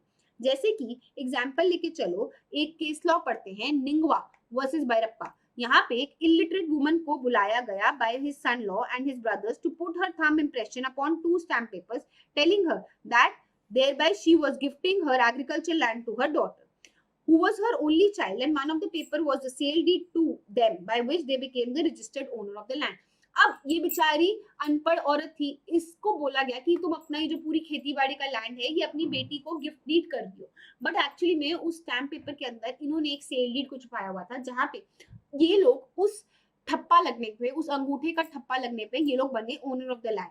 तो क्या बोला गया, it was held that the document was a nullity by the reason of fraudulent misrepresentation to its character। आपने उस औरत को धोखा दिया, आपने उसके साथ फ्रॉड किया, डिसेप्शन किया, डिसीव किया, उसको जो कैरेक्टर है इस डॉक्यूमेंट का उसके बारे में उसको गलत इंफॉर्मेशन दी। तो क्या बोला गया कि ये एक मिसरिप्रेजेंटेशन है to the character of the document और यहाँ पे ये डॉक्यूमेंट वैलिड नहीं माना जाएगा। तो ऐसी जगह जहाँ पे आप किसी से इन केसेस ऑफ अ डॉक्यूमेंट जो कि मिस्टेकनली आप साइन कराते हो, या फिर क्या बोलोगे नॉन एस फैक्टम। नॉन एस फैक्टम का क्या मतलब है स्टूडेंट्स, इसको भी समझना हमारे लिए जरूरी हो जाता है, क्योंकि जब ये लैटिन टर्म्स आती है ना तो हम लोग कंफ्यूज भी हो जाते हैं कि क्या मतलब है। तो नॉन एस फैक्टम का क्या मतलब है, कोई भी ऐसी प्ली की जो रिटन अग्रीमेंट है वो इनवैलिड है। रिटन अग्रीमेंट इनवैलिड क्योंकि person signing was under some mistake, जैसे हमारा केस में हुआ।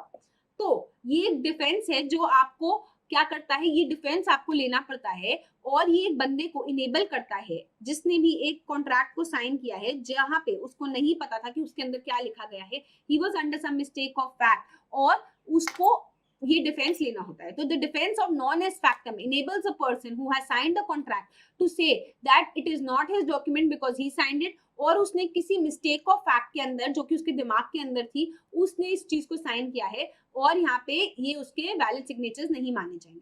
तो बेसिकली नॉन एस फैक्टम को रिलेट करना है आपको कैरेक्टर ऑफ डॉक्यूमेंट से लेके, दस इसका थोड़ा नैरो लिमिटेशन है। और क्या बोला जाएगा कि अगर आप कोई भी डॉक्यूमेंट को मिस्टेकनली साइन करते हो या फिर आपको नहीं पता कि उस डॉक्यूमेंट का कैरेक्टर क्या है, तो आप नॉन एस फैक्टम का डिफेंस ले सकते हो।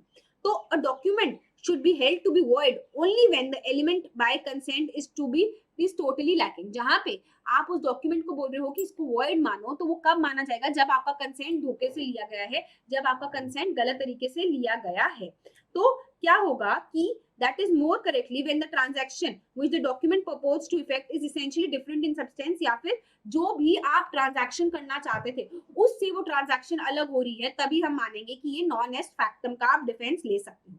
एग्जाम्पल, जब एक हस्बैंड ऑब्टेन करता है सिग्नेचर अपनी वाइफ के to a gift deed without making any misrepresentation to its character but subsequently included 2 more clauses in that, तो वो क्या माना जाएगा कि वो जो ट्रांजैक्शन है वो वॉइडेबल है और उसको आप अवॉइड कर सकते हो अगर आप चाहो तो। जो विक्टिम है वो उसको अवॉइड कर सकते हैं। अब छठी मिस्टेक है जहां पे मिस्टेक हो रही है एज टू द आइडेंटिटी। अगर आपकी मिस्टेक हो रही है as to the identity of anything, तो आइडेंटिटी अपने आप में क्या करेगी? आइडेंटिटी प्रिवेंट करेगी कि आप कंसेंट दोगे किसी चीज को। तो mistake as to the identity will prevent consent in sense of an agreement, जहां पे दो लोग सेम चीज को सेम तरीके से मान रहे हैं। तो अगर एक ऑफर दी गई है which is meant for one person can not be accepted by the other.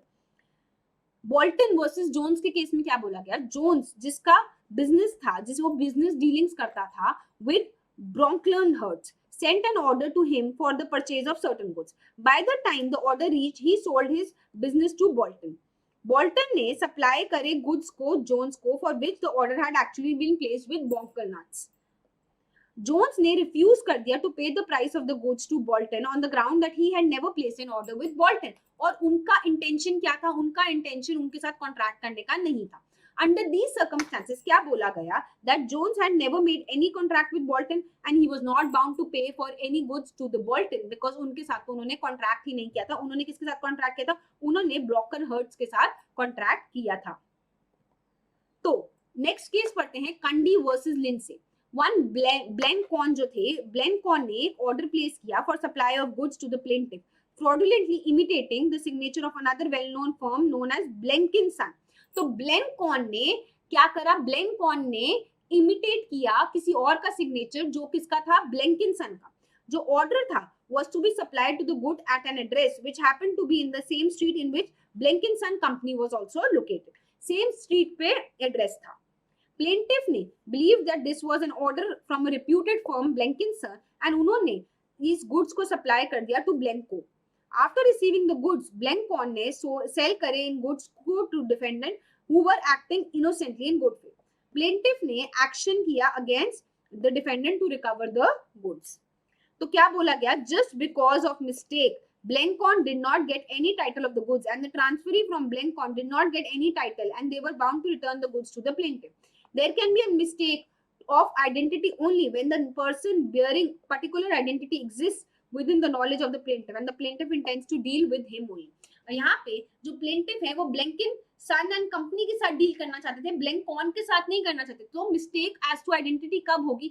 Mistake as to identity हम तब मानेंगे जब आपके दिमाग में था कि मैं इस बंदे के साथ डील करूँ। अब फॉर एग्जाम्पल मैं आपको अगर बोलती हूँ कि मैं आपको शाहरुख खान से मिलवाऊंगी और मैं एक फेक शाहरुख खान को खड़ा कर देती हूँ, तो आप मिस्टेक एज टू आइडेंटिटी यहाँ पे प्लीड कर सकते हो, क्योंकि आपकी इंटेंशन थी कि आप एक्चुअल वाले शाहरुख खान को मिलना चाहते हो और मैंने आपको धोखा दिया, मैंने आपका जो कंसेंट है वो धोखे से लिया क्योंकि मैंने आपको फेक शाहरुख खान से मिलवा दिया। तो बेसिकली वो मिस्टेक एज टू आइडेंटिटी कब होगी? जब वो पर्टिकुलर आइडेंटिटी आपकी नॉलेज में एग्जिस्ट करती थी। तो स्कोप जो है, scope of operative mistake as to the identity is further reduced जब पार्टीज जो है वो दोनों एक दूसरे की प्रेजेंस में है। इन सच केसेस जहां पे पार्टीज जो है प्रेजेंट है फेस टू फेस, तो प्रिजम्पशन है कि is that the buyer representing himself as a different man than he makes it in the contract but the person actually present even though there is a fraudulent impersonation. अगर आप fraudulently impersonate कर रहे हो किसी और को तो भी वो अपने आप में एक presumption मानी जाएगी कि आप mistake कर रहे हो। तो Phillips versus Brooks Limited का केस देखते हैं। यहाँ पे plaintiff ने hand over करी एक ring to one North under the impression that he was Sir George Bullock North. तो उन्होंने अपनी रिंग दे दी नॉर्थ को, जबकि उनको लग रहा था कि उन्होंने दी है सर जॉर्ज नॉर्थ को। Then he pleaded the ring to the defendants for $350 who took the same in good faith without any notice of the fraud. Held that the agreement not void on the ground of mistake insofar as the plaintiff contracted to sell and deliver the ring to the person who was present in the shop. तो ये अपने आप में गलती नहीं मानी जाएगी, ये अपने आप में मिस्टेक नहीं मानी जाएगी, क्योंकि यहाँ पे वो उसने उस बंदे को ही रिंग दी जो कि शॉप के अंदर था। कॉन्ट्रैक्ट अपने आप में voidable होगा on the ground of fraud and the bona fide transferee got a good title. यहाँ पे कॉन्ट्रैक्ट voidable होगा बट void नहीं होगा। अब लेविस वर्सेस एवरी का केस देखते हैं। यहाँ पे प्लेंटिफ जो है he parted with his car and log book due to a fraud by rogue who posed himself as Richard Greene, a known actor giving the plaintiff a cheque. तो यहाँ पे इस बंदे ने मिसरिप्रेजेंटेशन कर दी या फिर मिस्टेक कर दी बाय इम्पर्सोनेशन। तो रोग ने सब्सिक्वेंटली इस गाड़ी को बेच दिया to the defendant who was acting innocently. Cheque जो कि हैंड ओवर किया गया था to the plaintiff was also dishonoured, वो चेक भी बाउंस हो गया। Held that the defendant got a good title because the plaintiff had contracted with Rogue, who was present at his place, although because of fraud he thought him to be a different man. Although fraud के कारण उसको ये लगा था कि वो कोई और बंदा है, इम्पर्सोनेट हो रहा था, बट उसने कॉन्ट्रैक्ट किसके साथ किया था? उसने कॉन्ट्रैक्ट किया था जो बंदा भी उस प्लेस पे था। तो जहाँ पे आइडेंटिटी बहुत ज्यादा जरूरी है, where identity is specially important. तो जहाँ पे आप ये देखोगे कि identity of the other party is of vital importance to the offer, where the question of dealing with and after a mistake as to the identity will prevent the agreement from arising even if it is face to face, तो वो void agreement माना जाएगा। तो students आज के इस lecture में हमने क्या पढ़ा? हमने सेक्शन नंबर 13 से डिस्कस करना शुरू करा। रिकैप कर लें एक बार फास्ट तरीके से। तो हमने सेक्शन नंबर 13 से पढ़ना शुरू किया, जहां पे हमने पढ़ा कि कंसेंट क्या होता है, कंसेंसस एड इडम क्या होता है, मीटिंग ऑफ माइंड्स क्या होता है। उसके बाद सेक्शन 14 में हमने पढ़ा कि फ्री कंसेंट क्या होता है, अगर वो कंसेंट आपका जो दिया जा रहा है और कोर्जन के द्वारा नहीं है, अनड्यू इन्फ्लुएंस के द्वारा नहीं है, या फिर फ्रॉड के द्वारा नहीं है, मिसरिप्रेजेंटेशन के द्वारा नहीं है और मिस्टेक के द्वारा नहीं है, तो ये कंसेंट जो होगा ये फ्री कंसेंट है। फ्री कंसेंट एक इसेंशियल इंग्रेडिएंट है आपके सेक्शन 10 का, जो कि क्या बात करता है इसेंशियल्स ऑफ वैलिड कॉन्ट्रैक्ट की। फिर हमने पढ़ा कि कोर्जन क्या होता है। हमने पढ़ा सेक्शन 15 के अंदर कोर्जन क्या होता है, जब आप किसी को धमकी देते हो, थ्रेटन करते हो या फिर कोई ऐसा एक्ट करते हो जो कि आईपीसी के द्वारा फॉरबिडन है, तो वो अपने आप में कोर्जन होता है। इसका इफेक्ट क्या है कि ये जो कॉन्ट्रैक्ट होगा ये वॉइडेबल होगा। सेक्शन 16 में हमने अनड्यू इन्फ्लुएंस पढ़ा और हमने क्या पढ़ा कि जब आप किसी के ऊपर अनड्यू इन्फ्लुएंस करते हो, जब आपका कंट्रोल था, डोमिनेंट था उसके ऊपर और आपने उसका फायदा उठाया, तो ये भी कॉन्ट्रैक्ट वॉइडेबल होगा। सेक्शन 17 के अंदर हमने क्या पढ़ा, अगर आप फ्रॉड करते हो किसी के साथ, आप उसको ऐसी सजेशन देते हो जो बात सच नहीं है, एक्टिव कंसीलमेंट करते हो, कोई प्रॉमिस करते हो जहां पे आपकी इंटेंशन नहीं थी उसको परफॉर्म करने की, या फिर कोई भी ऐसा एक्ट करते हो जिससे आप सामने वाले को धोखा देते हो, तो भी वो कॉन्ट्रैक्ट क्या होगा, वॉइडेबल होगा at the option of the other party.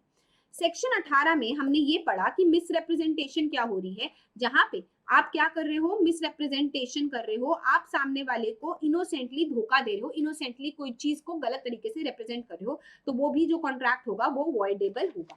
उसके बाद सेक्शन 19A में हमने पढ़ा, सबसे पहले सेक्शन 19 में हमने क्या पढ़ा कि वॉइडेबिलिटी, जब आपकी कॉन्ट्रैक्ट्स जो हैं फ्री कंसेंट नहीं आ रहा, तो जब आपका कॉन्ट्रैक्ट कोर्जन के द्वारा हो रहा है, फ्रॉड के द्वारा हो रहा है, मिसरिप्रेजेंटेशन के द्वारा हो रहा है, तो वो जो कॉन्ट्रैक्ट्स हैं वो वॉइडेबल होंगे। सेक्शन 19A क्या कहता है, अगर आपका कॉन्ट्रैक्ट अनड्यू इन्फ्लुएंस के द्वारा हो रहा है तो वो कॉन्ट्रैक्ट भी वॉइडेबल होगा। उसके बाद हम लोगों ने क्या पढ़ा, सेक्शन 20 पढ़ा, जहां पे उन्होंने बोला कि अग्रीमेंट जहां पे दोनों पार्टीज मिस्टेक में थी, तो मतलब बेसिकली बायलैटरल मिस्टेक हो रही है, bilateral mistake as to fact. फिर हमने पढ़ा सेक्शन 21 में mistake as to law, effect of mistake as to law. India का लॉ तो आपको पता होना चाहिए, बट अगर फॉरेन की लॉ की बात हो रही है तो उसको सेम तरीके से डील करा जाएगा जैसे कि वो मिस्टेक ऑफ फैक्ट है। उसके बाद सेक्शन 22 में हमने ये पढ़ा कि जहां पे यूनिलैटरल मिस्टेक हो रही है,